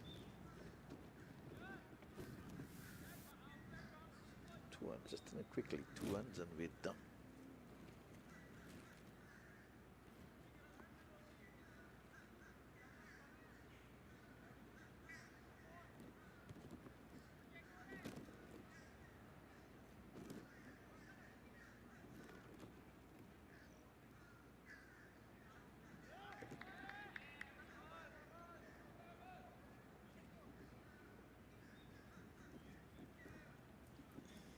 So 4 runs is, in fact, now.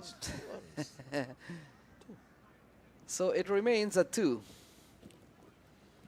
So good bit of fielding there on the boundary. He was in the air. He's knocked that ball back into play.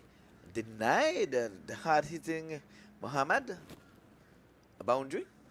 So Kamal on strike. Ball wide outside the off stump. Another addition to the score. So one of the biggest score here for the DC Eagles. And we get the feeling that if Eagles win here, they could squeeze into that number 4 spot that we are talking about. That is still a little bit vacant. Yep, but they have to stay on the park to do that, and I think they've got to win, and the net run rate is going to come into play. So into the offside, and brings Bukhari, the Centurion. on to strike. He's been out of strike for some time. He's batting on 101. But for good reason, because for the last 9 deliveries, we have seen a 30. That's what we're calling a cameo. Much needed. 2 away from 200. This was the score last night, 198 from 15. Here they are, 198 from 19.2. And you get the feeling with a win here from the DC Eagles, having posted 198, that may up their net run rate, and they'll go up to 4 points. They could go past the New York Yorkers. Oh, swung into the onside, running up towards square leg, gone away for 4. The 200 comes up. Yes, and that has put Bakari into the 3rd spot on the individual scores in the Century Makers group. He goes on to 105. Yeah, the latest to join that group, 105 now, 109 by Dorani and Arab Zai, and 121. Yeah, so he has gone past Mark Dial on 101, gone past Wijwan Chima 100, and is well placed in the 3rd spot. Needs 110 to go past Durrani. Oh, look at that, into the onside. Fielder comes in, settles, takes the catch. And the innings of Hussein Bukhari comes to an end. And he gone for a well-played 105. Yes, I'll take that. He was out of character playing. He played some lovely strokes along the way, but he was called for gung-ho, and that he did, going for maximum. And he's going to be richly rewarded with a resounding applaud by his teammates. I hope the camera will be on him and his teammates down there. They have got to be happy. 2 run-outs he would have seen come and go. One was ball watching, I have to say that. Should not have been happening. And there it is. All pats in the back. There it is. Good camera work right there. The skipper is well pleased with some H2O in his hand, saying, very good, you're giving us a chance to stay on the park. Remember, folks, a win here for them. Keep it interesting. Samaz Karam comes in here, good delivery from Jamie Hay. Jamie Hay has picked up what? He's picked up 1 so far. Should have picked up Said Raza from an easy chance that went into the hands of the captain Rizwan Chima and came out. And so final ball, 202 posted by the DC Eagles. And this could be a good T20 score, Ivor Henry, as Jamie Hay walks to the top of his mark, and we will begin bowling the final ball of this innings.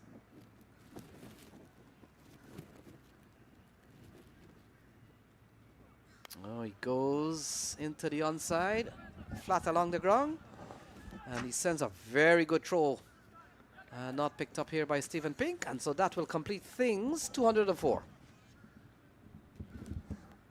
So 204 at the end of 20 for the DC Eagles. Big highlight of the innings, of course, has been 105 by Hussein Bukhari. And so when Chicago Catchers comes back, they'll be needing to score almost 10 runs and over. Quick run through of the scorecard. Hussein Bukhari on 105. And we also saw a good knock from Tamur Khan, who got 26. Mohammed Kamal, he was quite good towards the end. 9 ball, 30 for him. And of course, he comes out not out. The bowling, a couple of wickets for Mohib Siddiqui. He was certainly the pick of the bowlers. But you look at the others, they're gone for quite a few. 2 for 22 from Mohib Siddiqui. Other than that, not too much to talk about. So we'll take a break and resume when cricket does so at the Central Broward Stadium with the news. 203 will be the target for the Chicago Catchers. 205, sorry, will be the target for the Chicago Catchers. See you soon.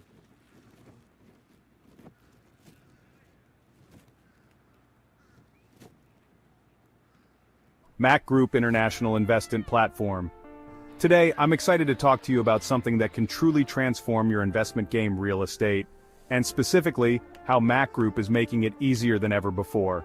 Now, investing in real estate can be intimidating. There are so many questions: where to buy, when to sell, how to manage properties. It can be overwhelming. But that's where MAQ Group comes in. Imagine having a team of experts dedicated to your unique aspirations. At MAQ Group, that's exactly what you get. Whether you're looking to buy, sell, rent, or invest in $1 million business or small, we've got you covered. So let's break it down. First up, buying. Finding that perfect property can be like finding a needle in a haystack. But with MAQ Group, you have access to exclusive listings and insider knowledge that takes the guesswork out of the equation. Our team will find the perfect property that aligns with your investment goals, be it a luxury home or a commercial estate. Next, selling. Selling a property can be just as tricky. Pricing it right, marketing it effectively, and finding the right buyer, it's a lot. MAQ Group uses cutting-edge technology and market strategies to ensure your property not only sells quickly, but also fetches the best price. We handle everything from staging to negotiations, making the entire process stress-free for you. And finally, property management. Managing a property, especially multiple ones, can be a headache.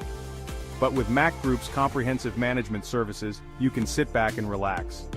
Our team handles everything, from maintenance and tenant relations to financial reporting and compliance. It's like having a personal assistant for your property. So why choose MAQ Group? Because we're not just about transactions, we're about relationships. Our personalized services are tailored to meet your unique needs and aspirations. We're committed to turning your real estate vision into a reality. Don't just take my word for it, experience the MAQ Group difference yourself. Ready to make your next big investment move? Reach out to us today and let's make your real estate dreams come true. And hey, if you found this video helpful, don't forget to like and share. It helps us out a lot and lets others discover how MAQ Group can simplify their real estate journey too. Thanks for watching, and until next time, happy investing. Visit us on www.macgroup.com.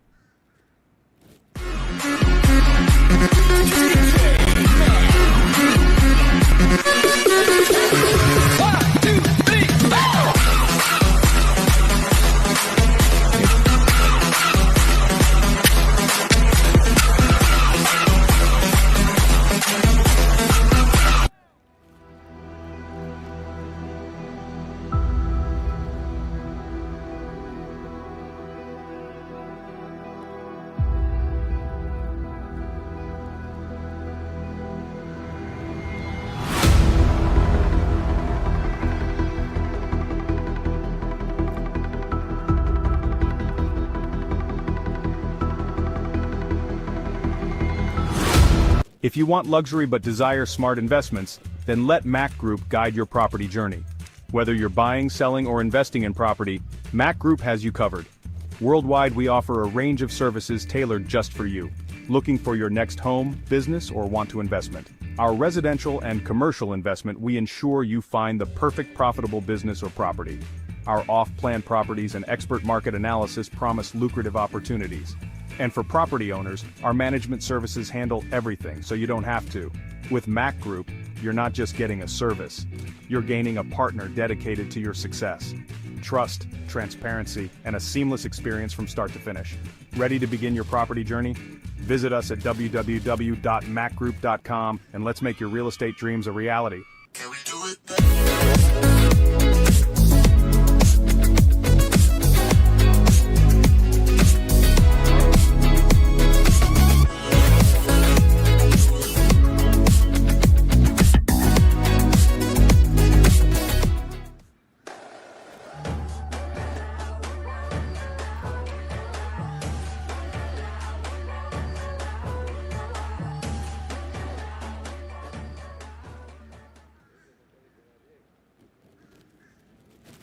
MAQ Group International Investment Platform.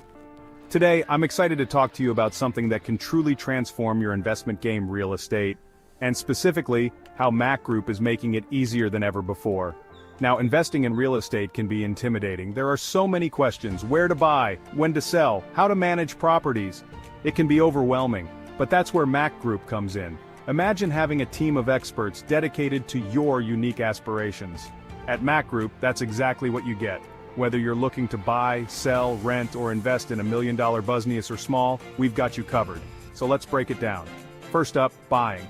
Finding that perfect property can be like finding a needle in a haystack. But with MAQ Group, you have access to exclusive listings and insider knowledge that takes the guesswork out of the equation.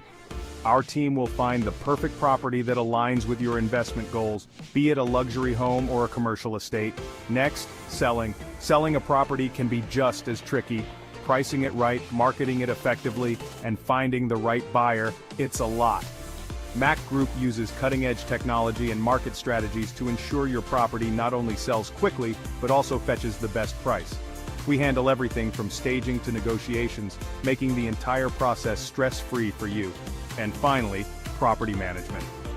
Managing a property, especially multiple ones, can be a headache. But with MAQ Group's comprehensive management services, you can sit back and relax. Our team handles everything, from maintenance and tenant relations to financial reporting and compliance. It's like having a personal assistant for your property. So why choose MAQ Group? Because we're not just about transactions, we're about relationships. Our personalized services are tailored to meet your unique needs and aspirations. We're committed to turning your real estate vision into a reality. Don't just take my word for it, experience the MAQ Group difference yourself. Ready to make your next big investment move? Reach out to us today and let's make your real estate dreams come true. And hey, if you found this video helpful, don't forget to like and share. It helps us out a lot and lets others discover how MAQ Group can simplify their real estate journey too. Thanks for watching, and until next time, happy investing. Visit us on www.macgroup.com.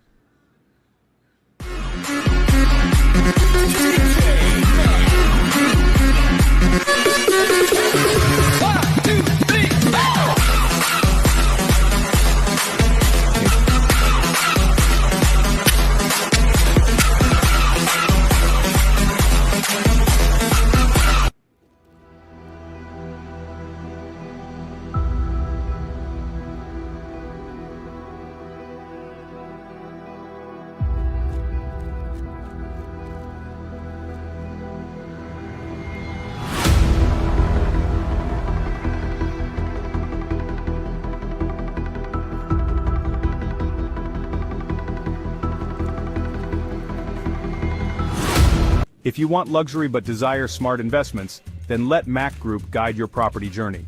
Whether you're buying, selling, or investing in property, MAQ Group has you covered. Worldwide, we offer a range of services tailored just for you. Looking for your next home, business, or want to investment?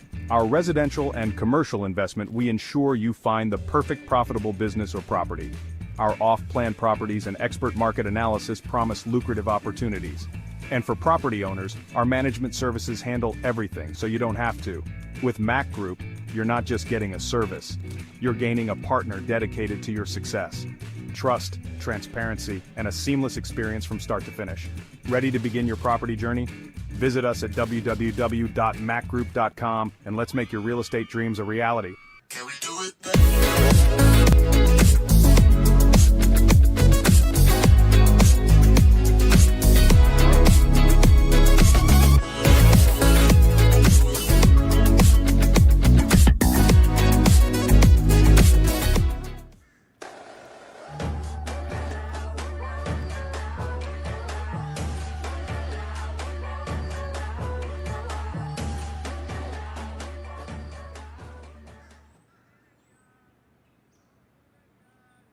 MAQ Group International Investment Platform. Today, I'm excited to talk to you about something that can truly transform your investment game, real estate, and specifically, how MAQ Group is making it easier than ever before. Now, investing in real estate can be intimidating. There are so many questions: where to buy, when to sell, how to manage properties. It can be overwhelming, but that's where MAQ Group comes in. Imagine having a team of experts dedicated to your unique aspirations. At MAQ Group, that's exactly what you get. Whether you're looking to buy, sell, rent, or invest in $1 million business or small, we've got you covered. So let's break it down. First up, buying. Finding that perfect property can be like finding a needle in a haystack. But with MAQ Group, you have access to exclusive listings and insider knowledge that takes the guesswork out of the equation. Our team will find the perfect property that aligns with your investment goals, be it a luxury home or a commercial estate. Next, selling. Selling a property can be just as tricky.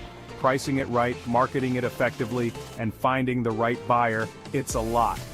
MAQ Group uses cutting-edge technology and market strategies to ensure your property not only sells quickly, but also fetches the best price.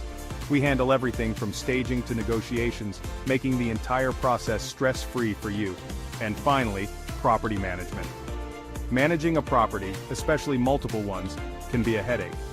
But with MAQ Group's comprehensive management services, you can sit back and relax. Our team handles everything, from maintenance and tenant relations to financial reporting and compliance. It's like having a personal assistant for your property. So why choose MAQ Group? Because we're not just about transactions, we're about relationships. Our personalized services are tailored to meet your unique needs and aspirations. We're committed to turning your real estate vision into a reality. Don't just take my word for it, experience the MAQ Group difference yourself. Ready to make your next big investment move? Reach out to us today and let's make your real estate dreams come true. And hey, if you found this video helpful, don't forget to like and share. It helps us out a lot and lets others discover how MAQ Group can simplify their real estate journey too. Thanks for watching, and until next time, happy investing. Visit us on www.macgroup.com.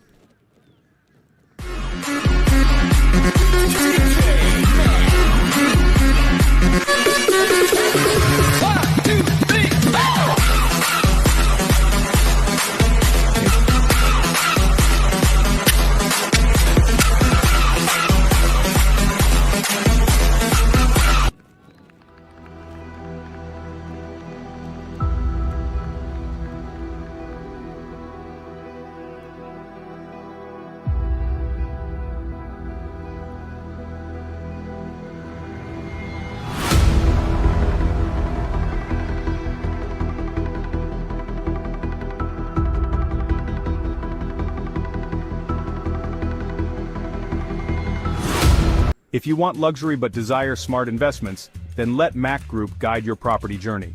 Whether you're buying, selling, or investing in property, MAQ Group has you covered. Worldwide, we offer a range of services tailored just for you. Looking for your next home, business, or want to investment? Our residential and commercial investment, we ensure you find the perfect profitable business or property. Our off-plan properties and expert market analysis promise lucrative opportunities. And for property owners, our management services handle everything, so you don't have to. With MAQ Group, you're not just getting a service, you're gaining a partner dedicated to your success. Trust, transparency, and a seamless experience from start to finish. Ready to begin your property journey? Visit us at www.macgroup.com and let's make your real estate dreams a reality. Can we do it?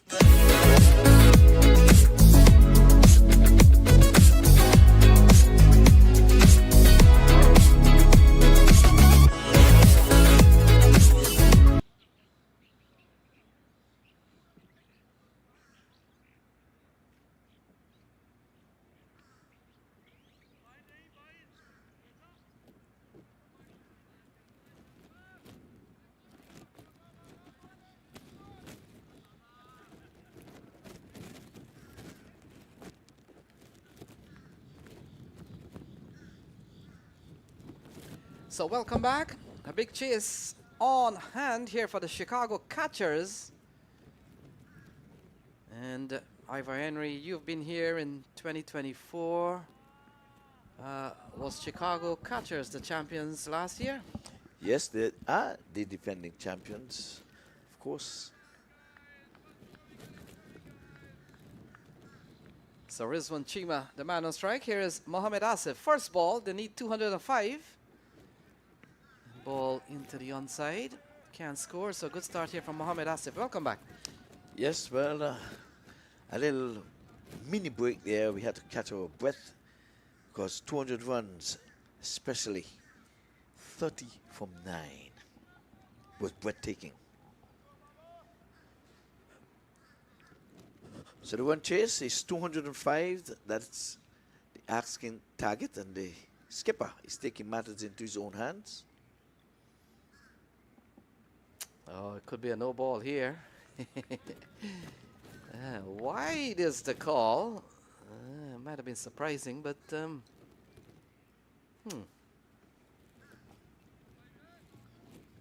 yeah, good take from the wicketkeeper. Look at the wicketkeeper, but look at the ball. So they're off and running, and as usual, we've seen it so often. We've seen it where they open the account with a wide. Another one. Satullah Keel is the wicketkeeper. And he made a valiant effort to prevent the ball from going to 5 wides in the end. In fact, no ball. So there we go, no ball now. Oh, they changed it. And so free hit ball to Rizwan Chima. And Chima slashes this one into the offside. Catching it won't make any difference, but it's good to hold on to. And look at that, he comes back for a couple of runs. A centurion already in the series, Rizwan Chima. Yes, they're about positioning is what we're thinking about here. We know that the LA Lions have taken the #1 spot. People are trying to avoid coming against them tomorrow in the #4 spot. Cut away from Rizwan Chima, too easy. And that has gone away for a first over boundary. Yeah, poor delivery. Outside the off stump, back of the length. Giving him a chance to extend his arms, and he's just splitting the backward point and the cover fielder, and another man moved. Yeah, I was talking to Rizwan Chima. You remember I was telling you a story the first day I came here. Wanted to just double check though. There was a final probably in 2016 or maybe 2015. And I can't recall what team Rizwan Chima was playing on at that time. And it was a final right here, of course. All the finals have been here. But I hope the camera goes on him over here. I think the fielder almost banged into his knee or his foot, and he was down with the count. Now he gets up, hobbling around.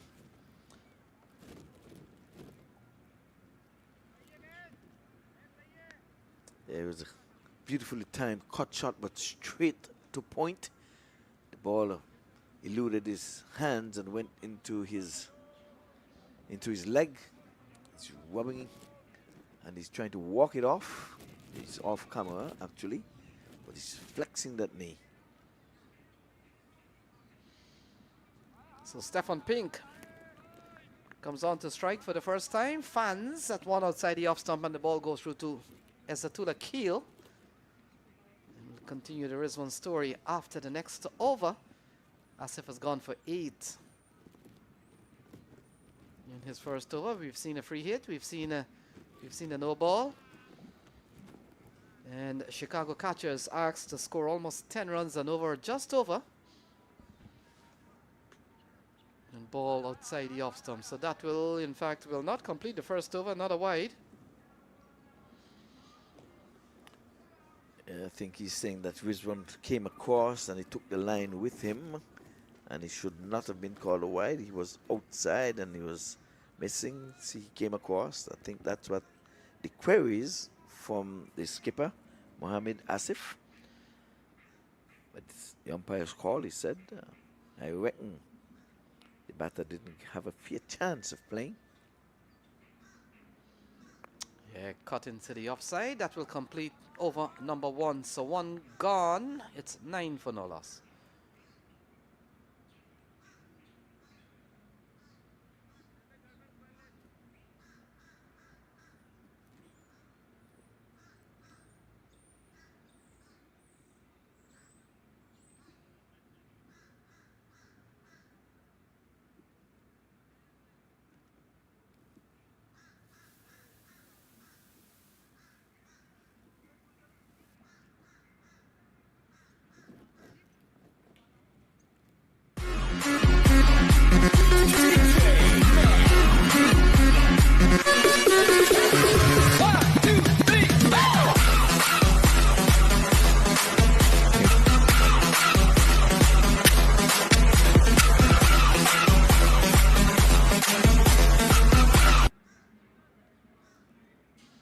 So welcome back. 9 off the first over. Rizwan Chima on strike. And Mas Karam has been given the ball, so he comes in here. 196 to win more. And I was telling you the story of Rizwan Chima. Might have been 2016 from the other end. He's backing us now, but look at that. Plundered into the onside and gone over square leg, gone for 6. That's a big hit, a big man hit. One of the centurions in this year's tournament, Rizwan, and he's the skipper of the Eagles, and he's going to try to overhaul this 205. His first 2 innings here on the park, he was undone by a Powell, one that was rising in him, caught it slip. That's his second at bat. But his third inning came up trumps with 100. Yeah, we saw. Yeah, this could go away for another 4. Fielder comes around, does well. A couple of runs here for Rizwan Chima, so he is gonna take on the bowlers. That's how he bats.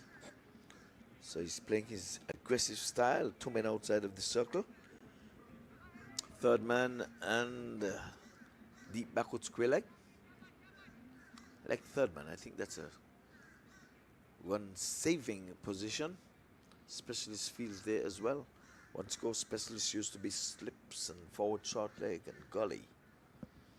2020, long off, long on. Oh, look at that. Pulled away from Rizwan Chima. And easy as you like. And that's what he does. And he does this for fun. Another 6 off the bat of Rizwan Chima. Yeah, easy peasy. Touchdown just about back of a length outside the off stump. Vacant mid-wicket area, and it's gone all the way. So Rizwan is on the charge. And I think I've got to tell you the story quite quick. So it was a final in 2016, and Rizwan Chima, of course, he opened batting, and the first 5 balls of the innings slammed all for 6. 5 sixes in a row in a final. Look at that. More 6s here from Rizwan Chima. You can count them, you can tally them up. It's a massive list. Gone for 6. He has gone for what? 4 or 3 already in this inning. Because he has raced up to 27. So the bowling now, he has got to go pace off. 3 6s so far for him.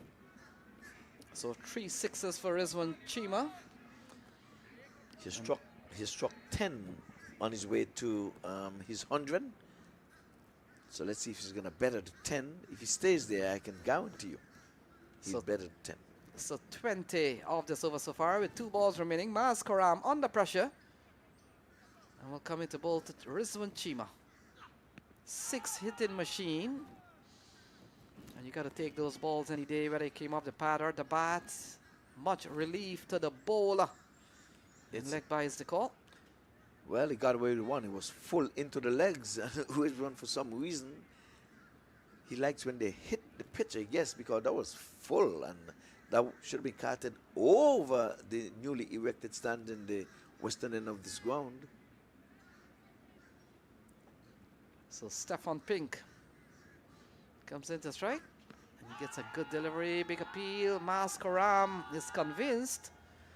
And not out, says the umpire. So the second over comes to a close, 31 without loss.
It's 31 for no loss.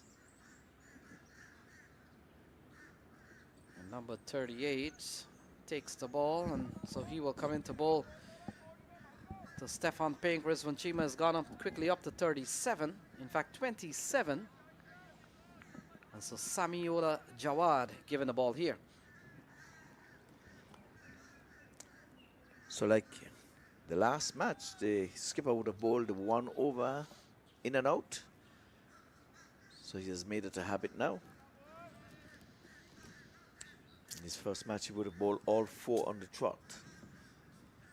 Yeah, we're talking about if If the DC Eagles wins here, they'll go up to 4 points. New Yorkers, they are on 4, but New York has another game at 2 o'clock. Play and a miss, but you get the feeling that a win for the Eagles here will put pressure on Smashers more than anything else. Well, I've already made my mind that Chicago is going to play the New Yorkers in the semifinals, and until that changes, I'm sticking to that. It looks like Lions could take on DC Eagles. It's pointing in that direction, and once Chicago catcher stays at number 2 and New York stays at number 3, you get the feeling we could be seeing an earlier contest that we saw 2 nights ago in the park that ended in favor of the Chicago catchers. Bearing in mind that the catchers today have rested Ali Khan and Saad bin Zafar, so 2 of their top. Number 2 or number 3, it doesn't matter. They're not going to be in the 4th position, so they can afford to do that. But you want to continue winning ways. But it'll be interesting. Yeah, the fact is, if New York wins later on today, and DC wins this game, then New York will catch up with DC with 6 points, and then it goes to that net run rate. So we'll have to wait and see. But it matters not. 2 is going to play 3. So, like, it's just at the coin toss. Yeah, it's just a matter of rankings. But it looks like the fixture is all set. 2 will play 3. And from all what we're looking at, it's catchers and New York into that fixture. Yes. So Samuela Jawad has bowled 3-dot ball so far to Stefan Pink. There's still a long way to go, asking almost 10 runs and over. And flashing outside the off-stump, 4-dot balls. In a row, that's it. Umpire Angkor is on call. I think these are the 3 umpires you'll see today, tomorrow, and on Saturday. So umpire Delroy Festus Lynn has putting his chores and now is off and looking at the MAQ TV. So let's say good morning to you, Mr. Delroy Festus Lynn. So ball pulled into the onside. Long chase here for Kamal. Will not win that. And that's gone away for 4 fours. Scoring shot for Stefan Pink. So his first 4 deliveries, dots, and this time he was back pitching, and the batter, Pink, got on the back foot, just to the left of the skipper. In the short mid-wicket area, mid-on, had not a chance. He split both of them. He strikes his first boundary of the inning. 205 is the target score. So Jawad, he's asking, might have been going down leg. So the 3rd over comes to a close. It's 36 without loss.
So going to have a bowling change from the far end. Side Rafa is coming into the attack, trying to stop the bleeding. Going over 10 and over, 36 already. The Bob Marley's dying age. Outside the off stump, he's playing this one in the air, just out of the outstretched hand of the extra cover. About 15 meters in, but beautifully fielded there by the mid-off fielder. Tall, lanky lad. That's good work, good teamwork. This brings hard-hitting Ridgewan Chima on 27 on strike. 37, so spin taking pace off. He's one up the pace so far. He's going in the air and just again over the head of the extra cover fielder. This time he was pushed back, but not far enough. If he was on the 30-yard circle, he would have been in business.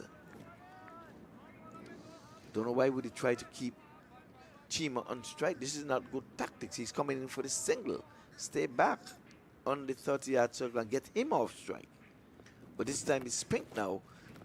Down the leg side, he's making room to swing it in the onside. The umpire reckons that it would have come through just outside the leg stump, and he's saying it's not going to be called a wide. Yeah, we were talking about those. He now calls the wide, I beg your pardon. So a delayed wide by umpire Javid Charlie. He's been at it since Friday. It's been a long tournament for him as well. Come between the umpire and the stump bowls, and Pink is edging this one. A calculated edge goes for 4. Yeah, it doesn't matter how they come. They're looking to get 10 runs and over. And we've seen a quick start from Rizwan Chima. But Stefan Pink has come out here. He's batting in the power play, so he'll have to get going too. Already a 50 in this series for Stefan Pink, so he can bat. Yes, well, he goes on to 10 with that calculated edge. No slips. I like my slips, especially early. Must find a place for slip in your first 6 overs. And this time he's going big into the onside. He's tugging it between deep square leg and the wide long on, and he gets a boundary. He can bat. Like you said, he's registered a 50 already in this year's tournament. Score goes up to 47 for no loss. We're into over number 4, Lenny. Yeah, he got a 50 against the New York team. And we talked about how good Rizwan Chima has been, part of the Centurion club. So 2 top batters for them out in the middle. And they're still looking to get 9 and 10 and over. He faces again now outside the off stump. He's going in the air and straight into the hands of mid-off. And see the pump from the bowler. He said, I got my man. Side Rafa. He said, I got my man. So he goes, commentator's curse is gone for 14. Wicket number 1 goes 47 for 1. Yeah, good catch, good low catch. And side Rafai Safdar, he's been quite steady for this team. And it looks like Mas Karam. And he's all pumped up, quite delighted that he's picking up, that he's taking the wicket of Stefan Pink, 47 for 1. Yeah, that's a big fish. Yeah, although Rizwan Chima is there, he was really elated to get the wicket of the half centurion in this tournament, Stefan Pink. And you were saying earlier we have names like Brown, Green, White, and now we're having Pink on the big stage. Those are the last names I would have just called, so they were not colors, just for your information. And from time to time, Ivor Henry, we've seen names with directions. We've seen north. Of course. We've seen west. We've seen east. Yes. Nobody's going down south. Yeah, I know. And also from time to time we would see names with occupation. Butcher. Plumber. Yes, and we've seen even the hierarchies. We've seen knights. And we've seen kings. We've seen the king. And we've seen the knights. Well, play continues. The new batter, it's going to be Nazir. Keeping company here now with the hard-hitting Chima. Comes, ooh, and his oohs and the R goes up. Bowler on top of things with his hand and head. As over number 4 comes to an end, it's 47 for 1.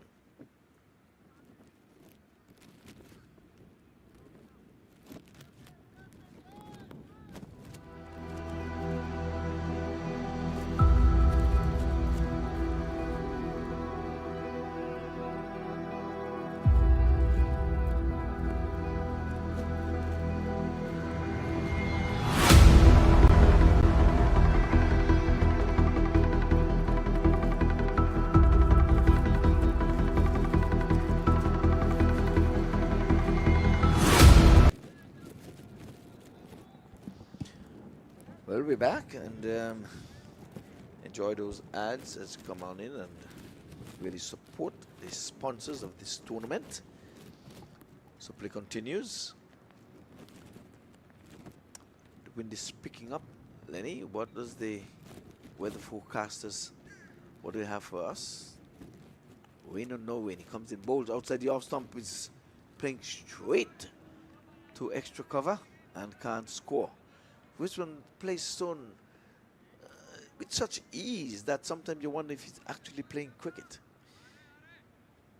Yeah, he's really a good hitter of the ball. We all know that. And I talked about one final 5 sixes to start proceedings. 5 sixes in a final. Well, they started here with 3 already in this innings. This one is full on the bat and going to go a couple bounces across the boundary board. That's meat and drink for him. But away 4. So at least they're not going for 6s, but he's still going for boundaries. Yeah, of all the batters that I've seen at the US Open, there's none who is looking to score every ball to go for a 4 or 6. Rizwan Chima, that's the way he bats. And that's the way he goes about his business. Yeah, Canada, and he's made his big name on this stage internationally for Canada. So the 50 comes up, 51 it is, 4-1. They were trying to make a change and the cheating between sweeper cover and long off. So you don't set field for bad bowling. That was a bad ball. It was a full toss. You're lucky to get away with it for 4. So the skipper is placed himself for the straight mid-on up in the circle.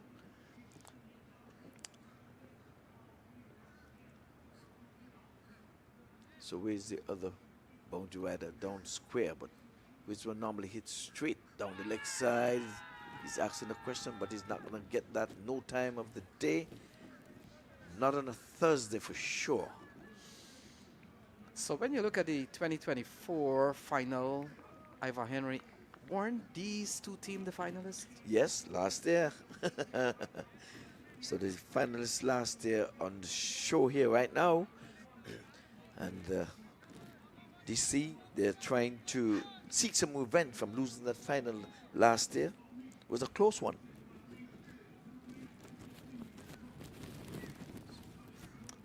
Goes in now in the bowls, and this time he's short and he's getting back on the back foot and pulling down to deep backward square leg. So 2 boundaries so far in this over, and that was a good looking shot. Why are you looking to bounce Shima? You have to take pace off. Here it is looking to bounce him from outside off, but it was coming into the batsman. He picked his spot. There's no one there. The 2 boundary riders are in the offside. He expected him to play a cut shot. Which one is too good? Yeah, every ball Rizwan Chima faces, he's looking for a boundary. He's looking for a boundary. And I tell you what, we've seen 3 4s already. He is not satisfied with these 4s. He is not satisfied, although 4 is still a very good card to play. He wants those maximum. Yes, well, Grace is up to 36 from only 15 delivers. And we always say 36 is Bob Marley's age when he passed away. So they're pulling in the 3rd man now, and they're putting the mid on, has pushed back now to long on. Well, he's bounding in now, bowling into the pads and keeping Rizwan quiet. And when you can keep him quiet for a single, that's a reprieve for you. Yeah, it's not easy to control and restrict Rizwan Chima as Nazir Khan comes in to strike. He's only faced one ball yet to get off the mark. Final ball coming up, but they're off to a 50 in quick time.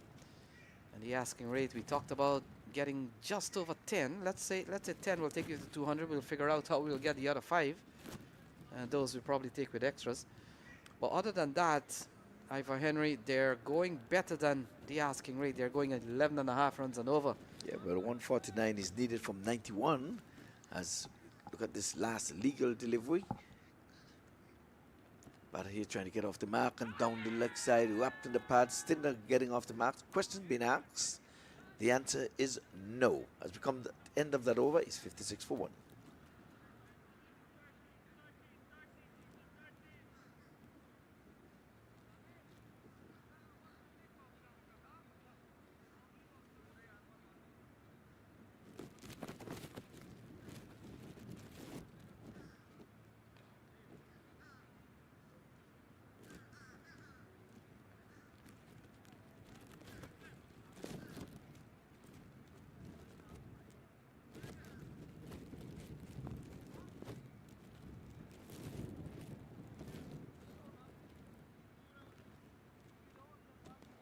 Looking at the worm here, and there's neck and neck, even Steven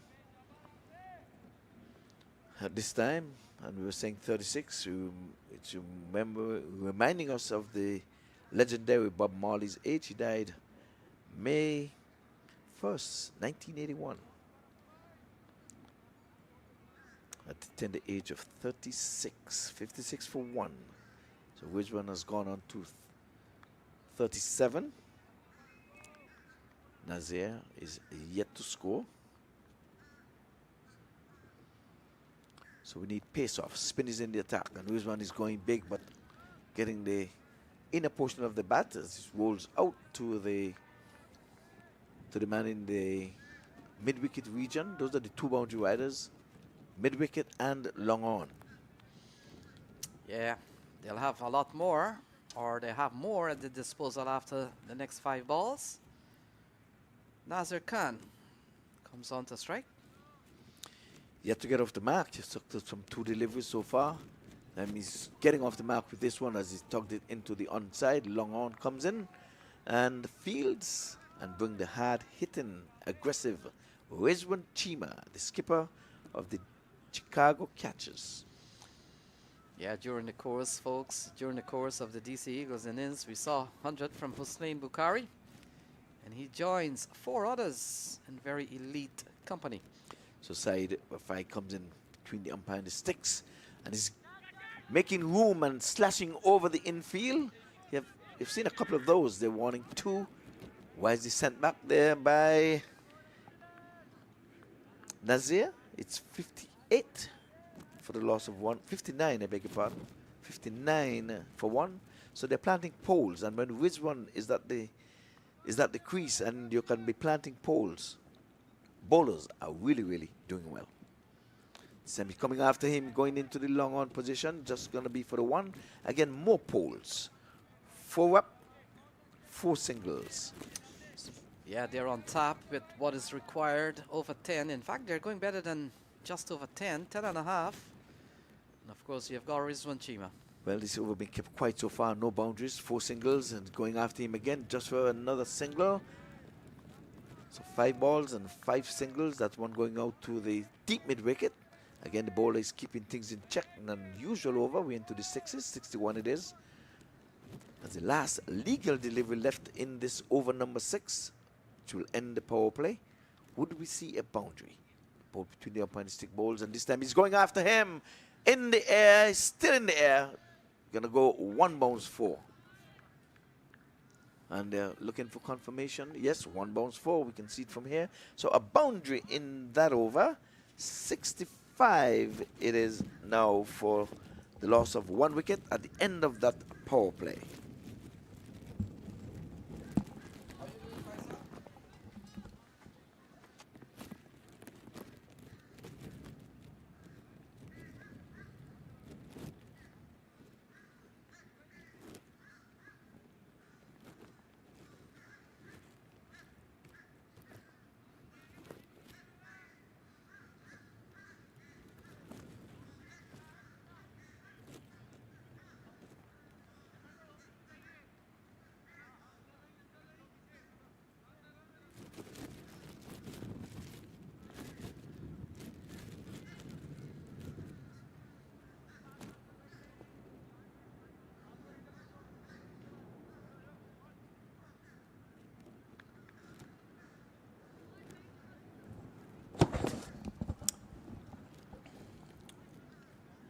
So this is the 14th match of this tournament, day number 6, and we're going to welcome Faisal Iqbal into the box.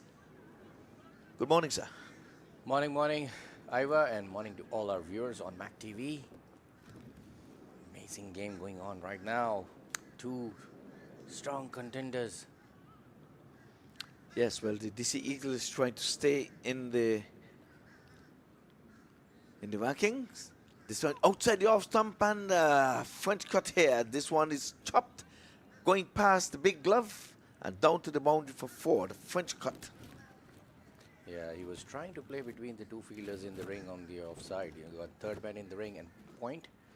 So he wanted to use the pace of the bowler to play between the two fielders, ending up in Chinese cut. Yes, well, it's 69 for 1. We're heading up into the semi-finals, so positioning is very, very important at this time, at this stage. A win here for the DC Eagle gonna make things interesting. You're gonna make 2 points, and it's gonna add to the tally. And this time he's making room for himself and chopping it to point for the single. So Wiswan got cramped for room there. He was trying to make some room to hit into the offside. We roll into the 70. 70 this. So Nasir is on 6. He just walked into the park.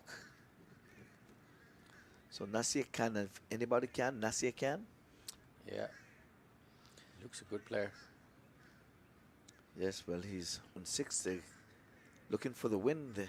I can say they have a nose in the playoff. They're going to be in the semifinals. Positioning is what they're after, whether it's going to be number 2 or number 3. Because New York comes in. This one is flicking in the air. Man comes in and takes the catch. There he goes. Wicket number 2 goes. Yes, he was looking towards on the leg side against the wind. Did not have enough elevation, and this force behind the shot ended up straight catch to the deep mid-wicket fielder's hand. Yes, so the DC Eagles are trying to stay on the park, trying to stay relative. A win here for them would be very, very interesting. And they're going to put pressure on New York to win their team, because net run rate is definitely going to come into play. So walking back, a dejected man, that is Nazir. Can, we just said if anybody can, Nazir can. Well, he has to take that long walk to the dugout. Yeah, Nasir has a good reputation of playing strokes, a good batter, but unfortunately, his wicket. Well, sure we'll see him again. His playing days are not over here. The one who is going to be bothered with a loss is going to be the DC Eagle. They lose, they're on their way home. Yeah, this is a strong message for both the teams. There's no easy games coming up now. Nope, we started with 6 teams. We still have the 6 teams on hand. The only one who would have gone is your team. Yes, unfortunately, yesterday we had 2 back-to-back games. The first game was an amazing win in the morning. And then the second game, when it got rained, disrupted 15 overs each. And unfortunately, we lost the game. But overall, it was an amazing experience for the Vegas High Rollers teams. All the players mostly coming from Vegas and having an amazing experience of playing in this beautiful Broward County Cricket Stadium. Well, they get a chance to play all their matches on the turf wicket. We know in America here, a lot of times it's AstroTurf. That's the playing strip most of the time. So here we are on an approved ICC venue, using all of the amenities afforded, stands, using the technology as well. So we have to give it to the production crew for really, you know, keeping us in tune. We have replays and we're having runouts and all the good stuff in stumping. Those are in the playing conditions they have been asked for to assist. Yes, amazing experience for our players. I'm sure the amount of experience they got from this tournament will bring them much better and improved player in the next US Open. And we must give special credit to MAQ Qureshi from my personal perspective as a captain, giving me that opportunity this year to lead the new Vegas team. Last year I was captaining the LA Lions, and this year was an amazing experience. Again, a big thank you to MAQ Qureshi for providing the platform to all the Vegas high-loaders players, including myself. All right, so in the meantime, the last run came from the batters, was guided down to the third man area for a single. 71-42, and I'll get back to your captaincy and of the LA Lions. I'm going to ask you a question because the LA Lions have won all 5 matches and have worked their way to the #1 spot to be into the semi-finals. And you said when you were the captain of them last year, you didn't make it to the big stage. How far did you get last year? No, we lost in the semi-final. Lost in the semi-finals, so you got to the semi-finals. So this year, they're going to try to do one better. So let's see if they're going to make it a bad habit of losing in the semi-finals. Well, yes, that's $1 million question, and that would obviously be all the teams looking forward to. Well, this one is banged into the offside square, driven here by Wisman, and yet another boundary. So the boundary hitting, the 6 hitting has dried up. He has hit some 3 6s, but he's been scoring heavily in terms of boundaries. We'll have a look, and then we'll have a break. Yeah, I saw the ball on the offside, got a bit of width on it. Played between the 2 fielders for 4 runs.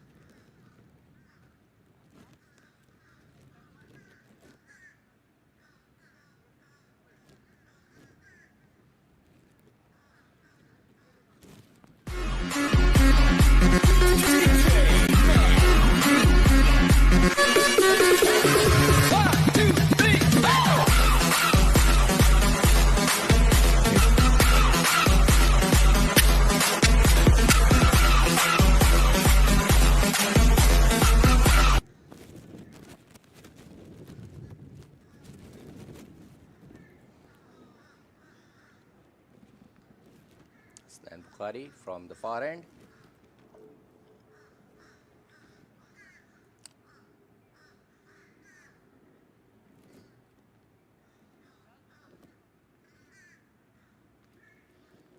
So play continues here, and from the far end, we're going to have more spin as the breeze blows from east to west.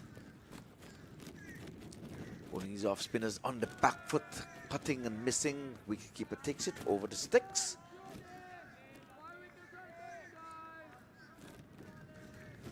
Yes, he bowls really well, leggies. Bowl a bit of googly as well in between. Okay, so Suarez is on strike. His partner, his skipper, Wisman, he's going down and edging, and yes, no, yes, no. We've seen so many run-outs in this tournament. By my reckoning, far and away the most run-outs in the US Open tournaments. Yes, there has been a lot of run-outs, and I think you must give credit to the technology as well, which has helped everybody out. So Irfan, this time he's on the back foot. He isn't one. He has been sucking up a few deliveries, so we have to say you have to respect the good ones. But the hard hit in Wisman is down 49, one away from a 50. One of the Centurions has an even 100 in this tournament.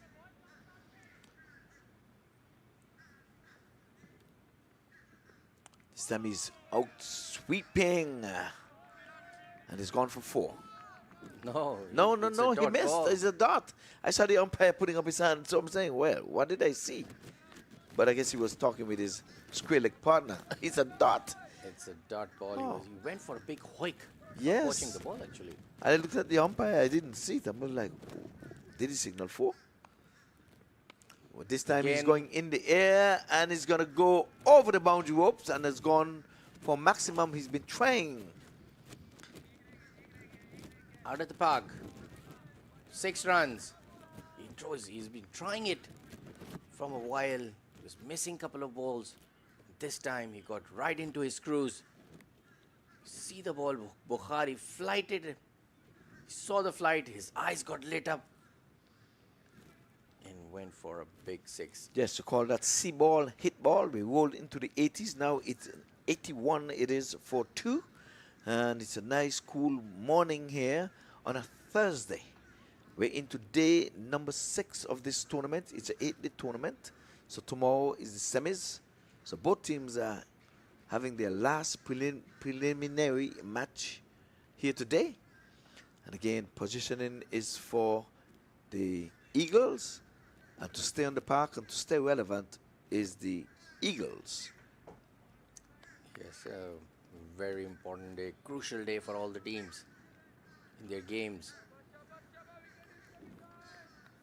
Yes, so 2 important matches today, just 2 matches today. So we've been having all of 3 matches for the last few days. He's using his feet and driving straight to the man out there in the long off position, and he just actually walked that single as we come to the end of over number 8.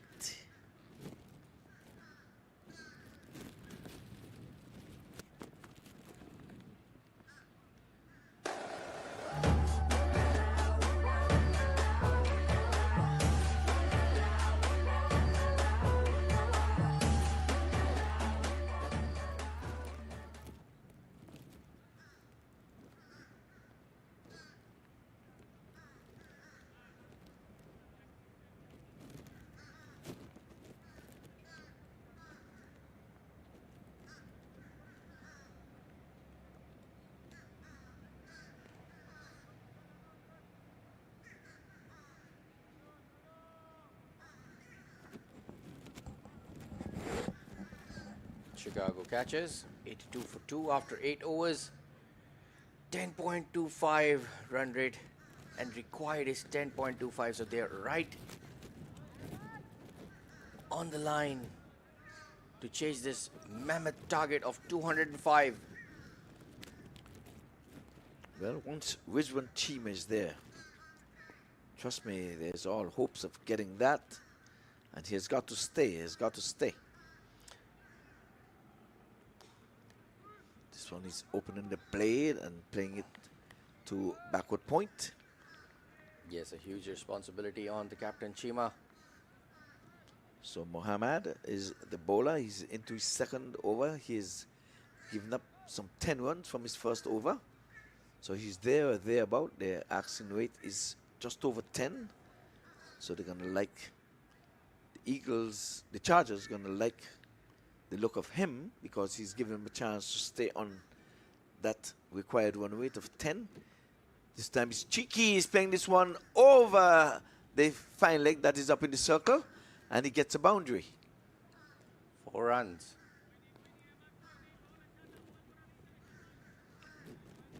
Yep, it doesn't matter how they come. Once you're playing 2020 cricket, every shot from a 2020 perspective is a good one.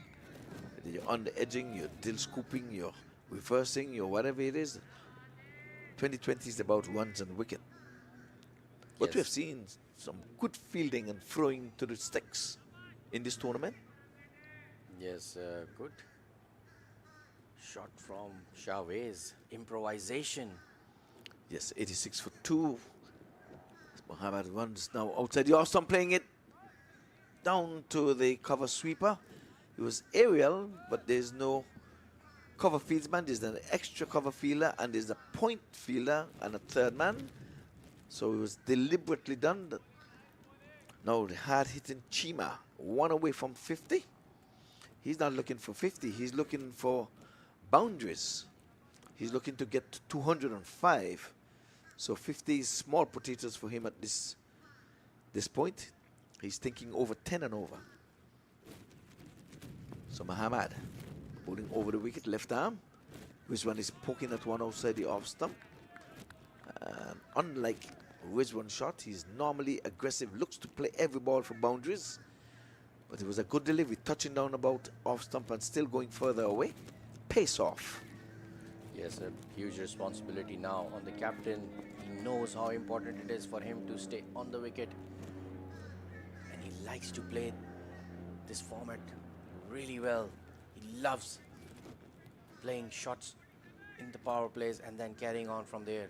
Yes, in his 100, he would have hit 10 sixes along the way. But he faces now. Oh, this one is rising on him.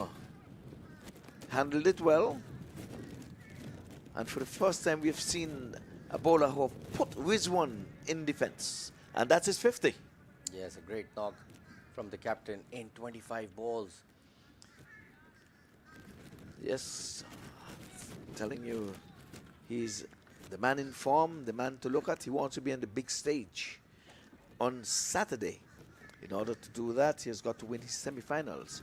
He has a foot in on the semi-finals, but he's got to win it to get on the big stage to defend his title.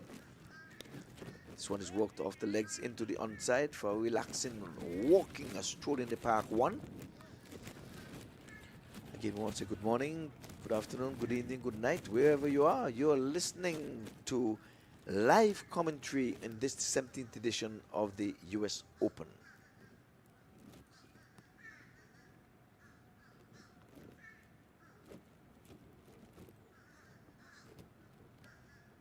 Can we do it?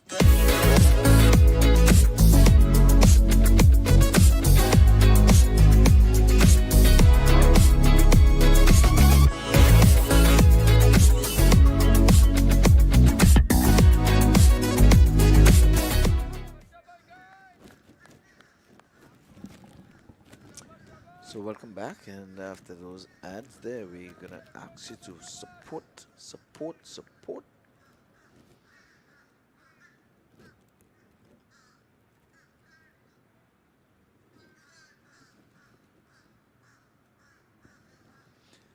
First delivery from the spinner is in the air, but away from the point fielder. It's running very, very close to the boundary. They were thinking two, and in the end, they made up their mind that they're going to run the two. Rizwan had already settled for the single.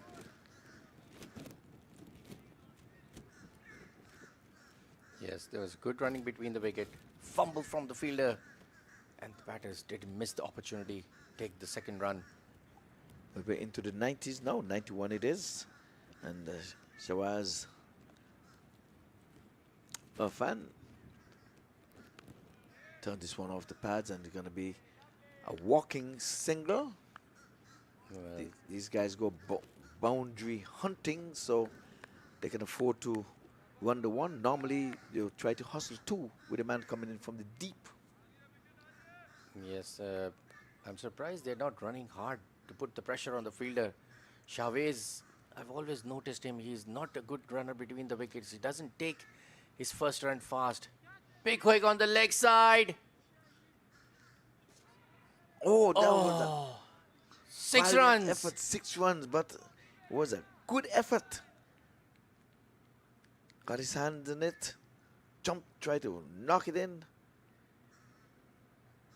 Why hustle for 2 when you can hit 6s? Absolutely. Rizwan, he saw the ball in his slot. Didn't time it that well. But ended up going with the wind. So we call it gone with the wind. 98 it is, 2 away from the 100, and after that they'll be counting down, and again Rizwan in defense. Unusual. Second time he's playing, dabbing it offside. The ball just died there on the fielder, but no chance of a run. Oh! Just wondering what happened here. The ball was played at outside the off stump, getting an edge over the keeper's head. For a moment, I thought that was he nicked it. Yes, he nicked it, and the keeper did not hold on. He bubbled it over his head. He was looking for a rebound, but it was away from him. So Rizwan given a life there.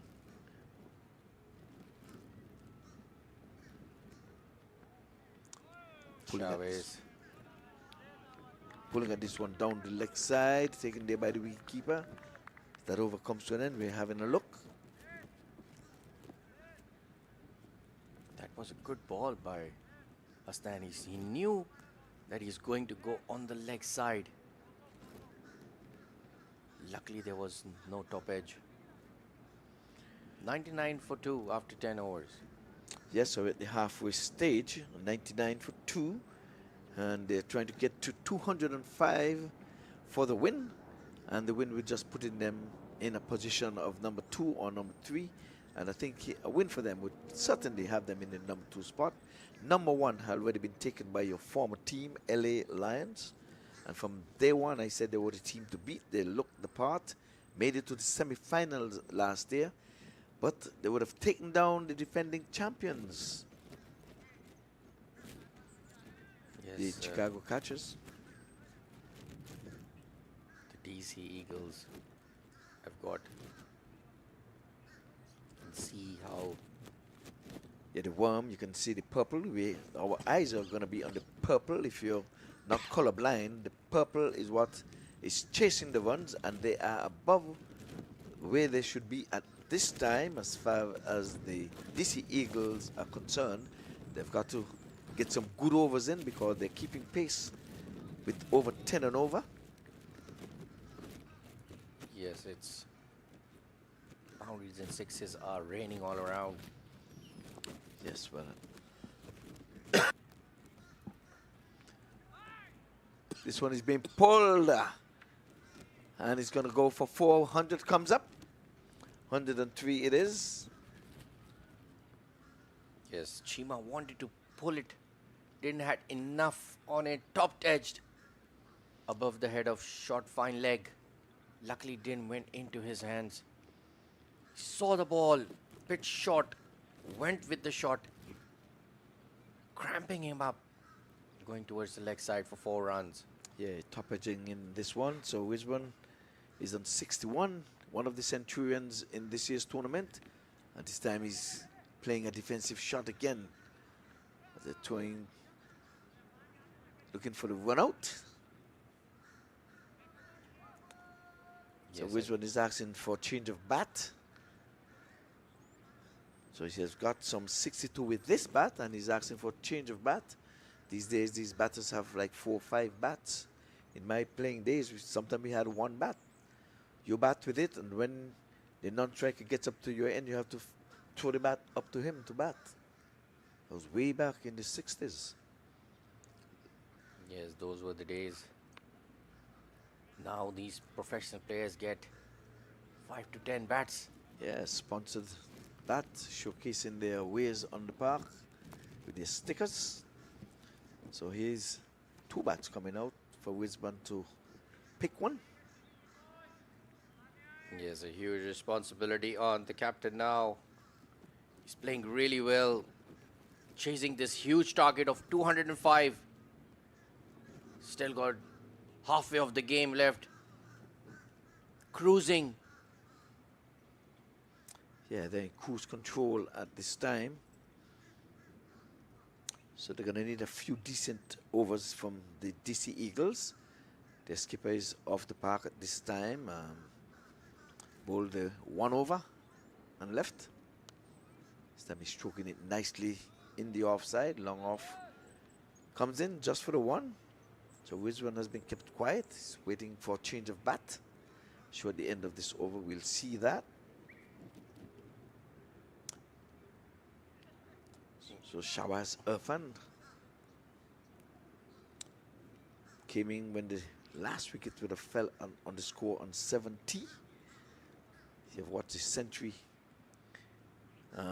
being realized. 106 it is for 2. And I'm sure he wants to be there until the end. This time he's pulling into the onside. Deep backward square leg is there. Like I said, things have slowed down some because after the power play, you can have no more than 5 fielders outside of the circle. And the show will tell you where they're placed. Yes, he's got all the boundary riders on the leg side for both the right-handers, angling away from his arm, left-hander, left-arm bowler. Goes in bowls now outside the off stump, and he's going hard at this one, not timing, just for the single. So I think the end of a good over in the end. We start with a boundary and then all singles after that. As we come to the end of over number 11, it's 108 for the loss of 2 wickets.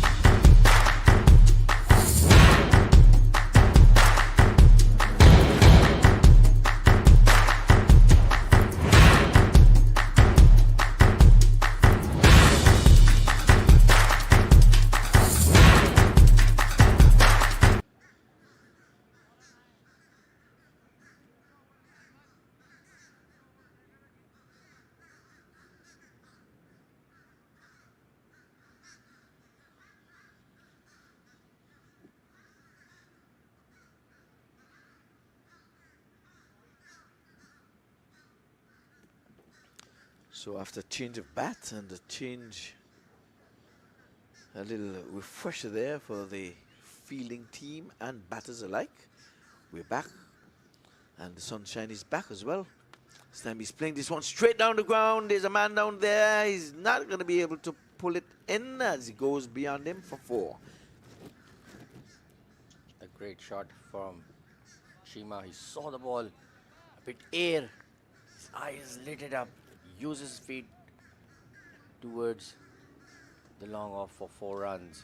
Well, a change of bat has brought fortune for him, because the last over, just the 1 boundary coming and then all singles, but he started off well with his new bat. Down the leg side, oh, he's going hard at this one. He's under edging it for the 1. They're not running the runs between the 6 hard because they know they can hit boundaries. Why put it up until later? So they should be working hard and getting Rizwan off strike and out of the firing line. 113 for 2. Rizwan rolls up to 69 for his personal tally. 19 is Irfan. He's playing this one in the air and in and out and taken. Taken on the second bounce. Irfan was playing a good shot, looked good, but he kept it in the air, so they're going to need wickets. The Eagles, and wicket number 3 goes. For a moment, I thought that was the fielder was just dropping it because it just pops out from his hand while taking the catch. Luckily, he didn't drop it. He saw the ball right in the slot, but didn't have enough elevation to lift it above the extra cover. Yes, it was in and out and in again, and the last in is what matters. Absolutely, that was a close. His heart must have been in his mouth after that. Yeah, well, a 45-run partnership has ended. Yes, they need partnerships now. The man in form still on the wicket. So now Shashank Reddy has made his way to the middle to join his skipper. Skipper has been there from the top of the inning. Number 2 batter, he opened the inning and he's still there. Gonna need a little bit of help along the way though, because he himself might get 100, but the target score is 205. They cannot leave all the lifting to him. Yes, Chima needs support from the other end. The Eagles are in a huddle and they're trying to be motivated. They have to stay relevant. They want to stay in the park. You lose, you go home. It's a big game for both the teams. Can't see Mohammad Asif in the field. He's not in the field, the captain. No, He's bowled only 1 over. So he's not been there to marshal his troop. We've seen a maiden wicket in this match so far, the first one of the tournament. We've seen a maiden, but without a wicket. This one turned around the corner, is asking a question, and umpire Navid Charlie says no. It's been going down the leg side as reckoning umpire Charlie. The batsman was trying to turn it into the onside. Charlie been here for quite some time, from Friday, so you're going to see his face. As Bob Marley would have said, you're gonna tired to see me face. You can't get me out of this race, Charlie. That's what the great man Bob Marley say. Tired to see my face, can't keep me out of this race. Comes in now, bowls, there's a slip employed. Plays this one up along the offside. Long off comes in and fields.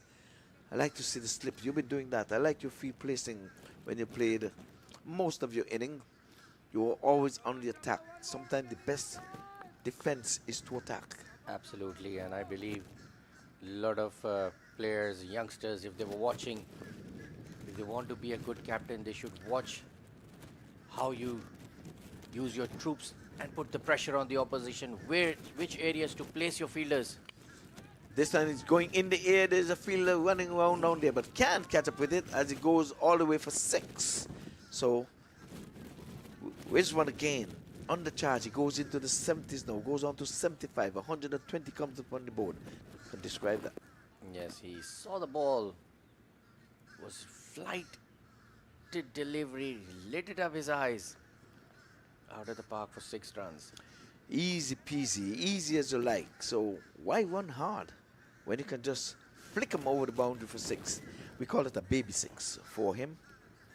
Yes, he still didn't middle that well, but ended up with the wind out of the park. 6 runs. Yes, as I was saying, we are playing for positioning. We already know that the defending champions, the Chicago Catchers, they're into the semifinals. It's just a matter of positioning, number 2 or number 3. Number 1 has been taken. But New York still have a game in hand, so they play this afternoon. A win for them, again, would be positioning. They'll end up with the same amount of points as the Chicago Catchers.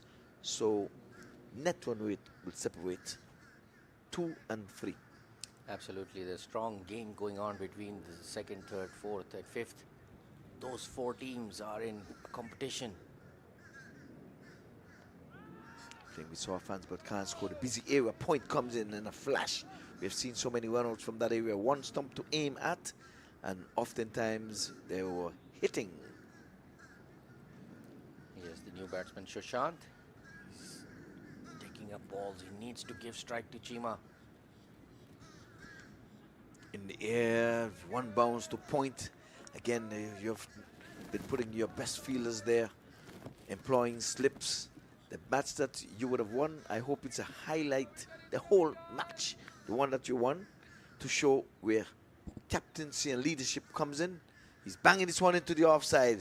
He's going to get runs here, at least 2. As they're putting the dive, are they going to try for the 3rd? No, which one is not interested in running too many runs in the middle? Yes, a good running between the wickets. Probably conserving energy for the semis and the finals. These same 2 teams would have played in the finals last year. So it'd be sweet old revenge if the Eagles can avenge some revenge here. Shot. Driving again. That's a beautiful shot between the 2 fielders, carving down extra cover and deep extra cover. Beautiful shot for 4 runs. I really like that shot. Shows class of a batter. Poor ball from Rafi Safdar. Too full on the new batter. No turn. Just a straight ball. Half volley for 4 runs. Easy pickings.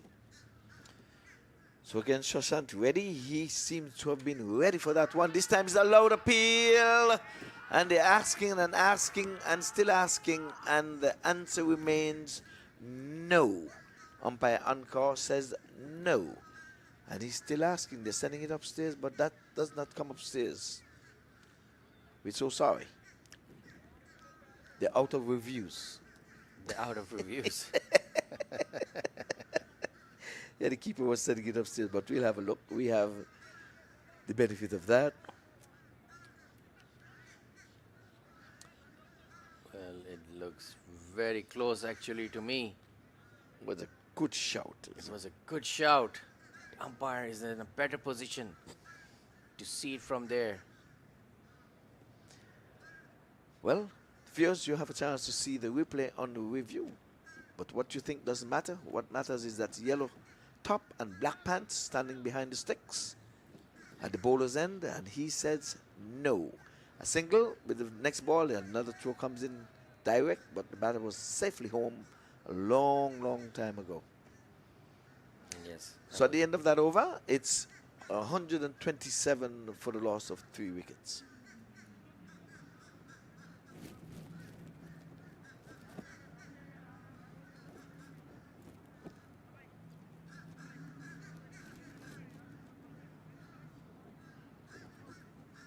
Yeah, you can see the graph.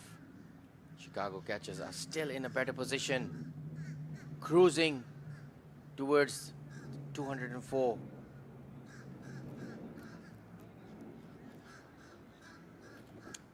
Yeah, it was a close shout there. It was an ambitious call there.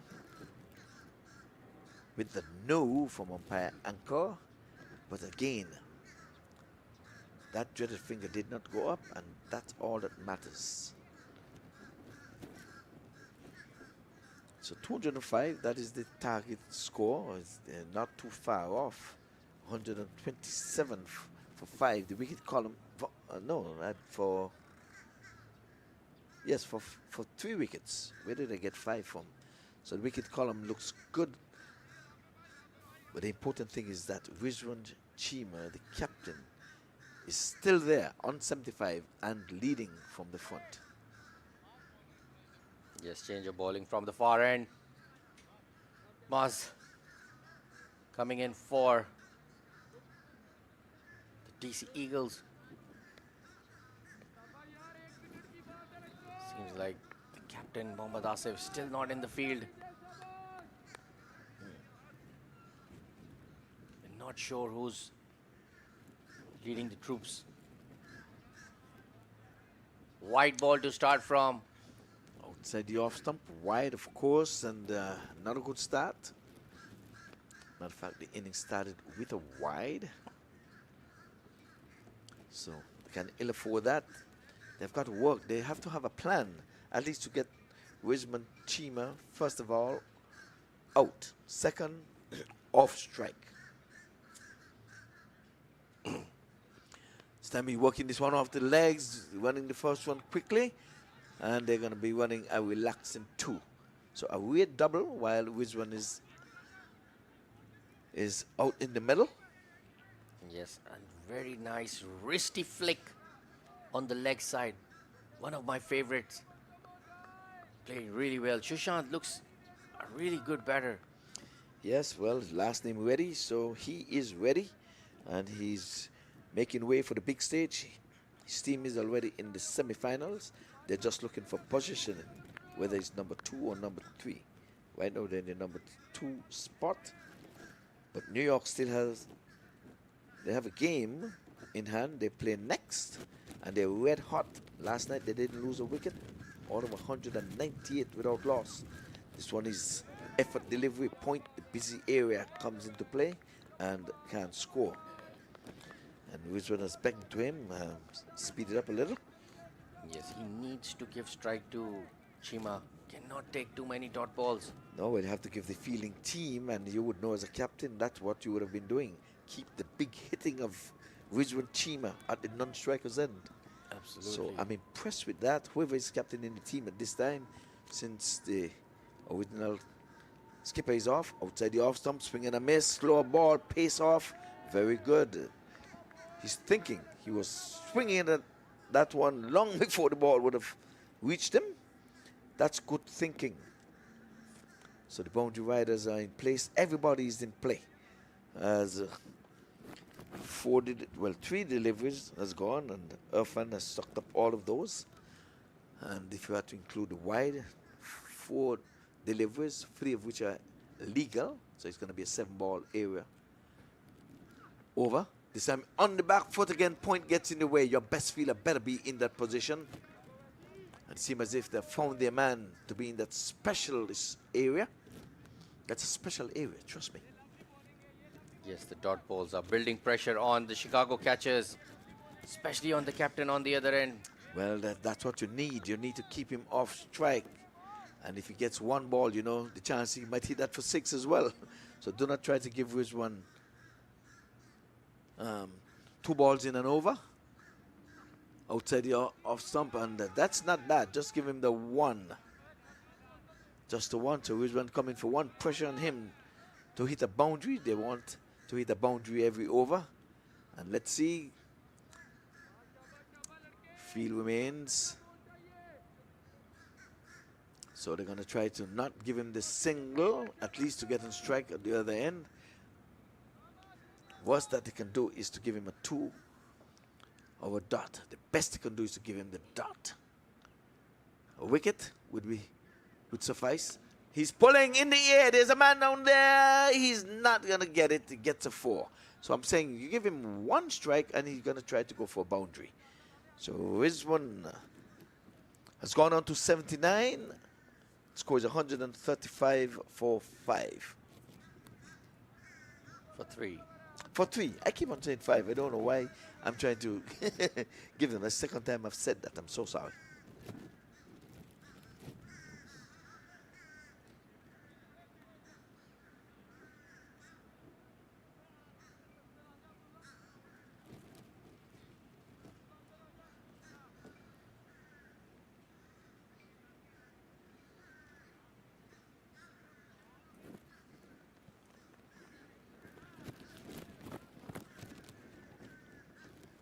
$135 for 3 after 14 overs.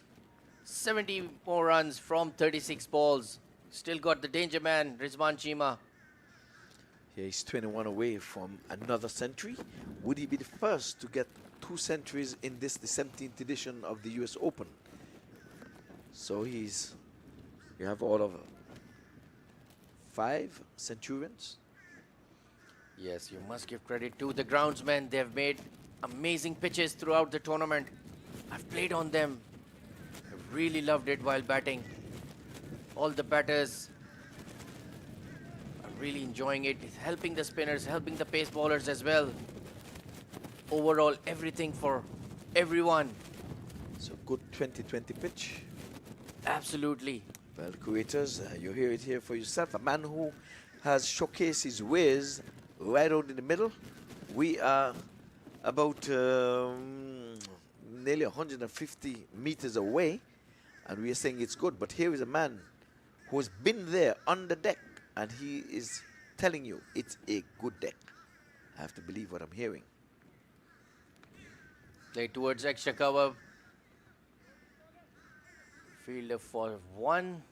Sushant needs to give maximum strike to Rizwan Cheema. I think the fielder would have been better off fumbling for the 2 to keep Rizwan off strike. Sometimes these little strategies have to come into play. You're going to give him an opportunity to face 5 deliveries while keeping him in check and getting him off strike. So that's victory for the bowler. You're getting Rizwan off strike. Now you have to have your field changing, but they're having the same feel for the same batter. They're giving away that single on the onside to get Rizwan Cheema back on strike. This time it is coming straight down the ground, and it's going to be 4 runs. Yes, a great shot. Straight above the bowler's head for 4 runs. Sushant is now doing what the captain is looking from him. Yeah, he sucked up a few deliveries in the last over, but he used his feet well. And now they're going to be changing fielders. They thought that he could have done better getting around there.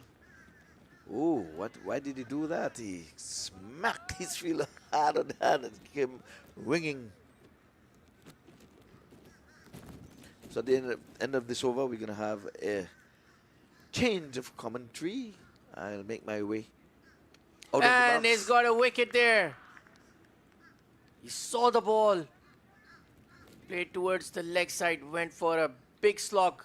You miss, I hit. And Rafi Safdar got his wicket.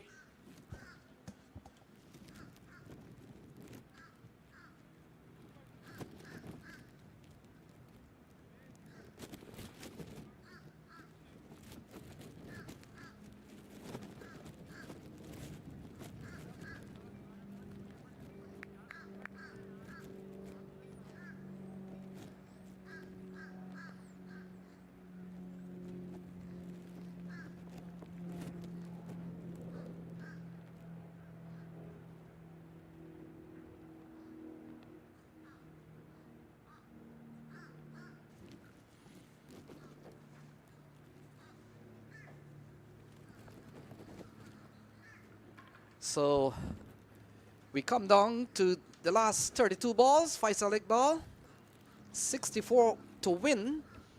But you've got to put the advantage to the DC Eagles because they've got Rizwan Cheema.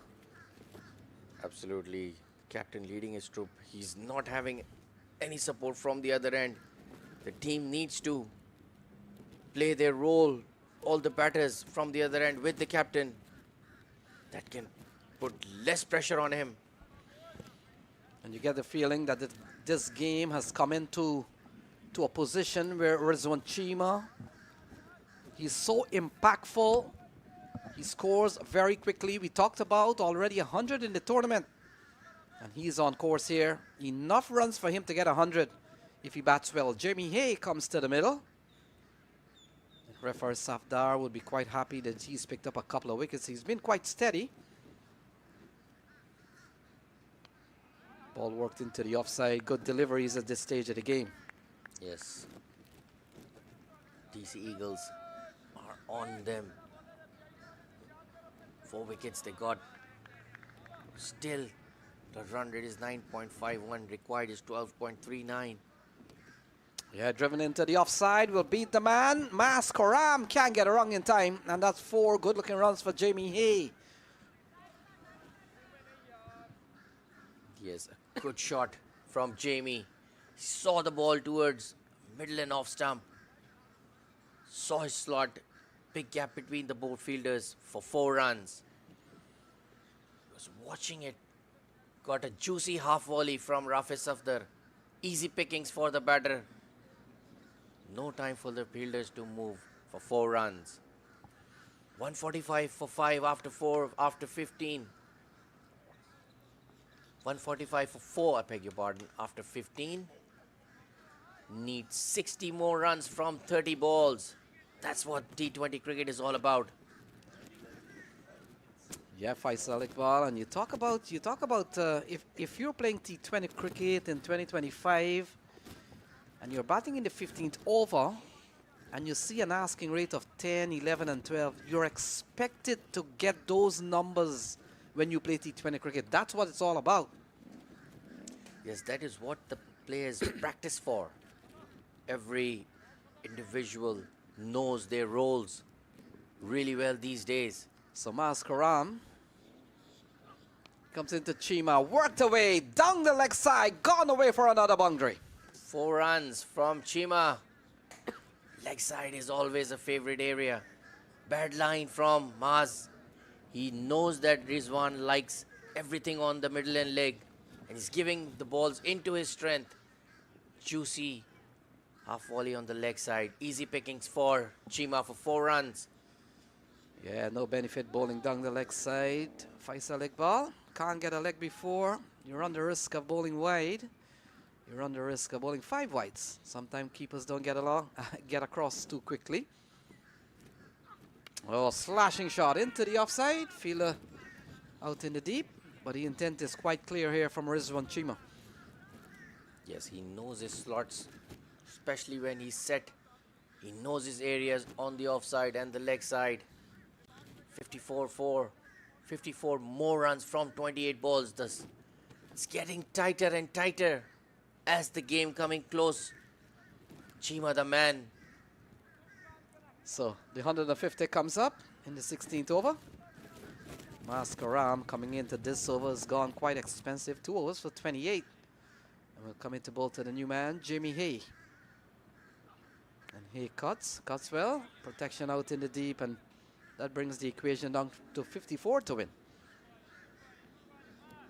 Yes, Jamie Hay giving a strike to the man in form, Chima. Must be looking this side.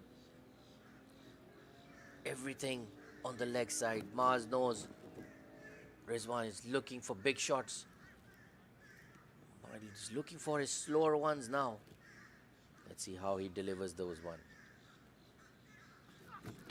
Chima go up and over into the offside. Fielder comes in. And there's a drop catch. There's a drop catch from the fielder, Rafi Safdar. He dropped the catch. Looks like an easy pickings, but he dropped a costly drop, definitely for DC Eagles. Chima didn't caught middle. It was easy catch. Rafi Safdar looks sloppy. Yeah, we'll have to wait and see how that plays out in the latter stage. All catches are important, Faisal Iqbal, but those towards the latter stages of the game, they are even more vital. Absolutely. Even the last catch Rafi took was very close. He juggled the ball and luckily he caught that one. He's not looking confident in the field taking catches. And it's very huge disappointment for the bowlers. If you see in the replay, it was easy catch. He was in no position. So Maz, final ball. And he allows one to go through Rizwan Chima. So 16 gone, it's 153 for 4.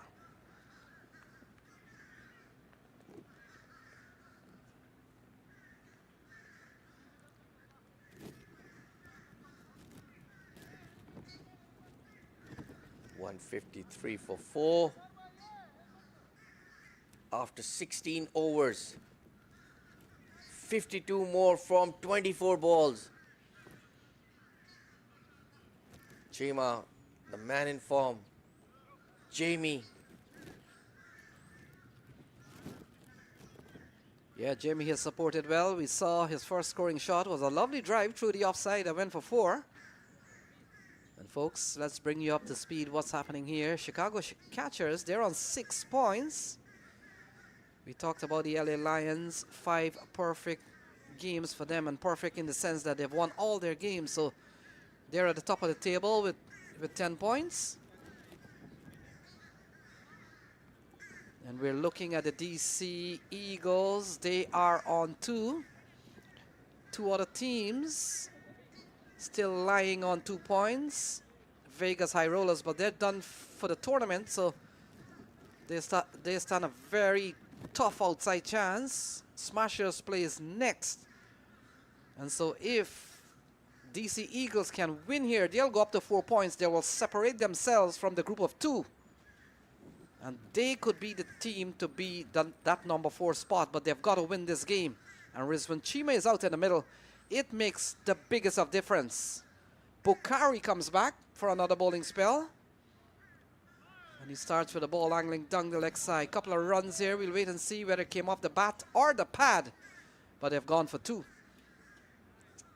Yes, leg buys. Bukhari was trying to dart the ball into the stumps, but ending up on the leg side. Easy pickings for the batters. And by the way, Bukhari is having a real good day. Got a century earlier on. And look at that. Tugged into the onside from Jamie Hay. Gone for 6. Yes, he saw the ball in the air. Light up his eyes. On the leg side for 6 runs.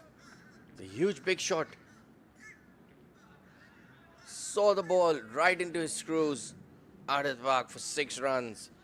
Must be a relief man, Rizwan, on the other end. He wants his batters. Yeah, big shot from Jamie Hay. And while we are expecting Rizwan Chima to do all the heavy lifting, it's always good when someone can come and hit a boundary or 2. As in the case of Jamie Hay. A couple of boundaries for him already, 1-6, 1-4. So he's supported well. We talked about Chicago catchers resting 2 of their top players, no Ali Khan, no Saad bin Zafar. And so far they need 44 from 22. Jamie Hay, good delivery, good comeback ball from Hussain Bukhari. Yeah, he knows that he's looking for everything on the leg side, so he darted a quicker one on a bit off stump, not giving him enough space. Oh, down the leg side. And good dot delivery. So a couple of dots. Good deliveries there from Bukhari. That was a bit of wide ball on the leg side. He's trying to dart the ball, mixing it up. Yeah, gets an edge. Can get Rizwan Chima down. So dot ball's very important here. Still asking about 13 runs and over. They're going just under 10, so a bit of a difference there. And those numbers mean that a little bit advantage for the bowling side. Still runs to play with. And Jamie Hay on 12. You're looking at an equation that says 43 from 20 balls.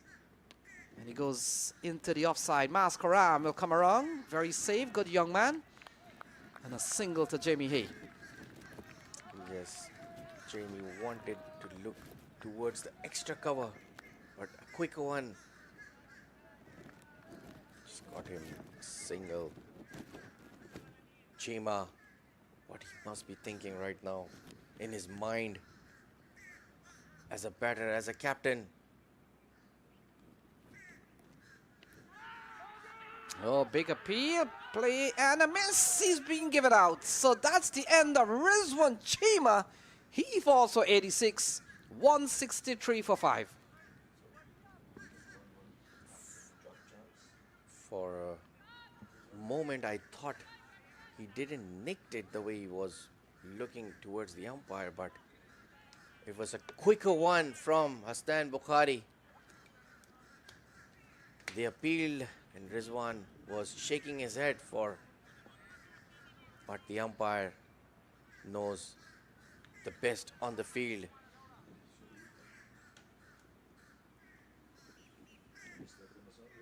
Rizwan Chima.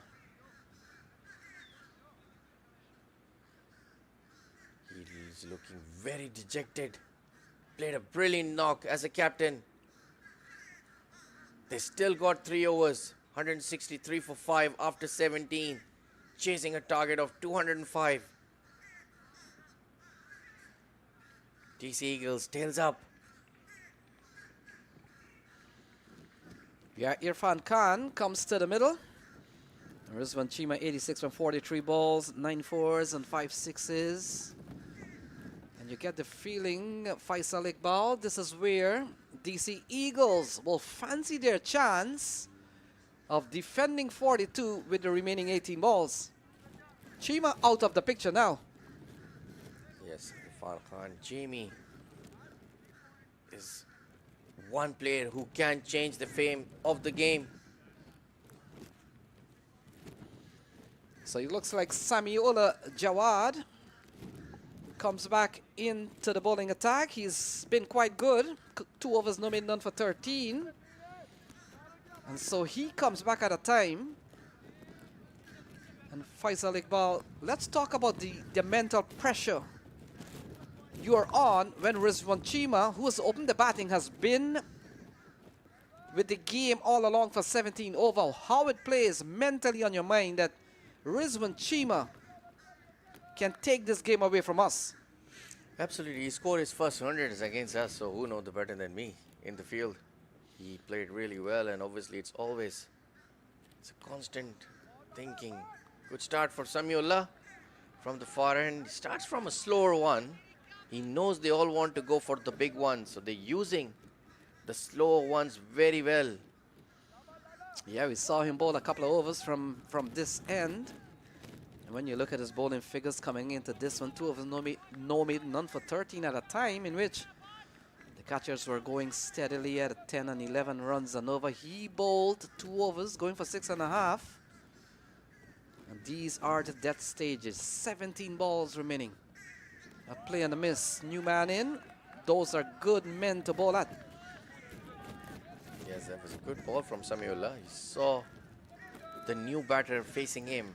So didn't bowl his slower one, just use the pace, but away from him.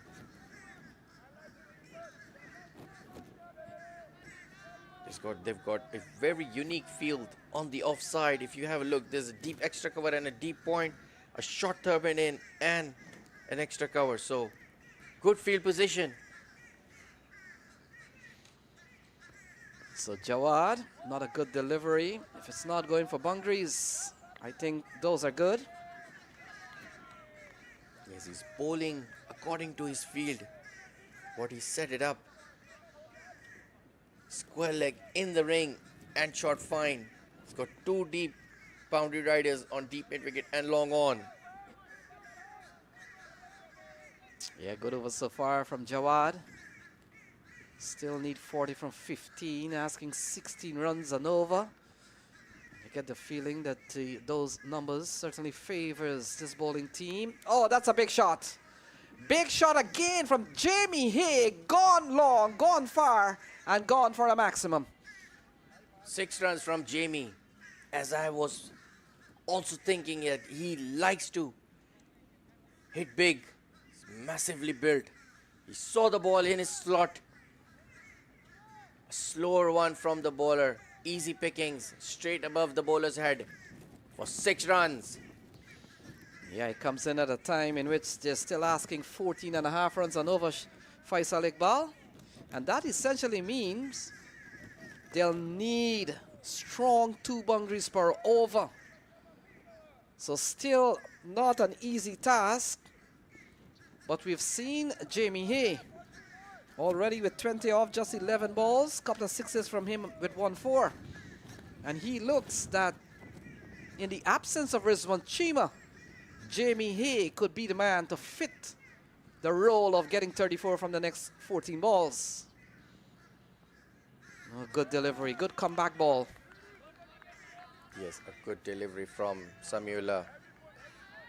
He knows that Jamie Smith is looking for everything. He bowled right in the box. We call these balls Yorkers in the boxes. Yeah, in these days of T20 cricket, you want to bowl it full outside the off stump. Yes, A little bit in the block hole. Here's the final ball outside the off stump, playing a miss, and Charlie Javed walks to the square. That's a wide ball. yes, it's a poor ball from Samula. He knows that it's huge. A wide ball, very wide from the batter. So, folks, teams are still looking for those late league points. We still got another game at 2 o'clock, and that's the New York team. They will take on Dallas Smashers.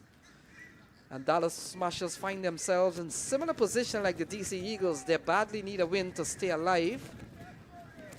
And if DC Eagles wins here, they probably could be the 4th team. And we'll still have to wait for that encounter between New York and Dallas. Good ball. If it's not going for 4, that's good. Good fielding. Just restricting the stroke to only 1. 18 gone. It's 173 for 5. Yes, the target is 205. Jamie Smith. You can see the worm. Slowly, the DC Eagles are getting better in the position. Chicago catchers have been right on the tail throughout, chasing this mammoth total of 204. Yeah, we saw a brilliant 100 from Hussein Bukhari. Got 105 and heard the commentators talked about 5 men in that Centurion club. Always a very close unit. It's not crowded at all. Those Century Club. Mas Karam has been given the ball. And these are probably the most important overs because you set the stage of what is to come. These second to last over. Faisal Iqbal. Yes, we're still not sure who's captaining the side because Mohammad Asif is out. And seems like Hasnan Bukhari must have taken that role. So Mas Karam will come into bowl to Jamie Hay. They need 32 from 12. And Hay into the offside. Goes to the man who scored a century today. And the man we believe is deputizing for Mohammad Asif. Yes. Maz Hurram coming from the pavilion end this time in his 4th and last over. Still got no wicket in his 38 runs. Yeah, Maz has gone quite expensive today. Very effort bowler, good young prospect. And we'll come into bowl to the new man, Irfan Khan. Khan gets a very good delivery. That's where you need to bowl, Faisal Iqbal. Yes, good areas there. He's been very expensive in this game for DC Eagles. Tries too much, too many things. And that gives an advantage to the batters to read the bowler mind. Likes to bowl the short balls. So Jamie Hay, 30 needed from 10. And Jamie Hayes straight down the ground. Safe place to hit the ball. Clean hit. Gone for 6. A juicy half volley from Mars. Right in the slot for Jamie. His eyes goes lit up when he saw the ball. He knows his areas above the bowler's head. Straight towards the side screen for 6 runs. Massive strike from Jamie Hay, man who comes out of New York, comes out of Westbury, one of the local clubs in New York. Westbury is one of the strongest clubs in New York. Look at that. Pummeled into the offside.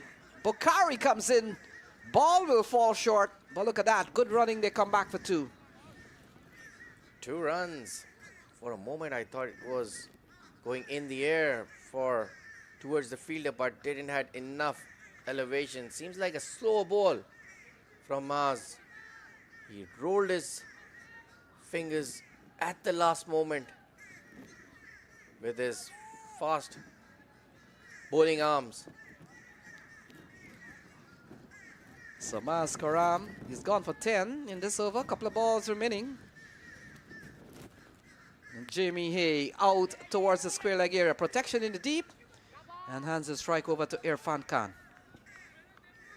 Yes, he wanted to hit towards the mid-wicket region, but playing square towards deep square leg for single. They need boundaries now. The required run rate has almost climbed to 18 runs. They need some firepower, dealing in 6s. So final ball in this over. Karam runs into ball to Irfan Khan. Khan is playing a missing good slower ball to end the 19th. And so 184 for 5. They need 21 in the last over. Yes, anything can happen in cricket. We've got 6 balls.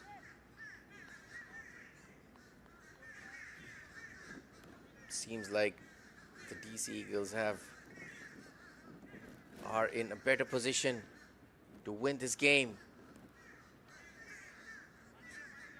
Yeah, the good news, Jamie Hay will be on strike. He's really batted well. Jamie Hay, 31 from just 17. 3 massive 6s and 1 4, but now it comes down to crunch time. Can he get them over the line? And every ball will matter here. They've thrown the ball to, it looks like Samiullah Jawad will bowl the final over. And all Samiullah probably needs to do here, Faisal Iqbal, is to bowl two non-boundary balls, and they could be in business. And you got to get those balls in quite early, as 21 is needed in the last 6 balls. Yes, anything can happen in cricket till the last ball. Never say never. So Jamie Hayes settles and waits for Jawad. Good delivery, good start. Advantage DC Eagles. Yes, a good ball from Samiullah. He's bowling the box Yorkers very well on the offside. Yeah, the batters at this stage of the game, they're looking for those swing. And sometimes the shots are in the offside. Yes, these days the batters knows how to play the box Yorkers. If they are on the offside, they know the fielders are in the ring on the 3rd man. So good start from Samiullah Jawad. Those dot balls are very important. Here is Jamie Hay. He's batted well. Oh, good delivery into the offside. Not gone for a boundary. Jamie Hay declines the single. And so he will be on strike again. 2 dot balls. Well, that's a good strategy because Jamie knows that he's the man in charge right now. If it's in his slot, he'll be out of the park, so it's better to play all the balls. Jamie, team strategy. So we talked about a win here for the Eagles. Will take them up to 6 points. In fact, take them up to 4 points. And they will join the Yorkers. The Yorkers plays next. Tugged into the onside. No elevation. They're running quickly. Wants to. They come back. The throw comes in. And 2 more runs. Yes, 2 runs to the Chicago Catchers, but they need big 6s. Couple of runs won't help them. Crossing the line. Samiola bowling really well. He's using his slower ones and box yorkers very well. Yeah, this ball has to go for a boundary to keep them alive. Even if it goes for 4, but you've got to get a boundary in one of these balls. If Jawad bowls a ball that does not go for boundaries and not bowl wide, he's in business. My goodness, that's a good delivery. Well within the tram lines, dot ball. Well, seems like Jamie is more worried about wide balls than his own areas of hitting boundaries. His legal delivery. He's bowling really well using the crease. The box yorkers these days, you have to be very clever utilizing these box yorker ball for boundaries. He's got a good field position as well on the offside. Yeah, and as long as Samiola Jawad bowls legal ball, not mathematically possible. 2 balls remaining, they need 19. Their highest scoring shot in cricket is 6. And so even if this last 2 balls goes for 6, they'll be 7 short or 6 short. Here is Samiola Jawad. He's really bowled a good last over. Tugged down the ground. And probably it doesn't matter whether they go for 1 or go for 2. They need 18 off this final ball. It just seems like the game is over for Chicago catchers.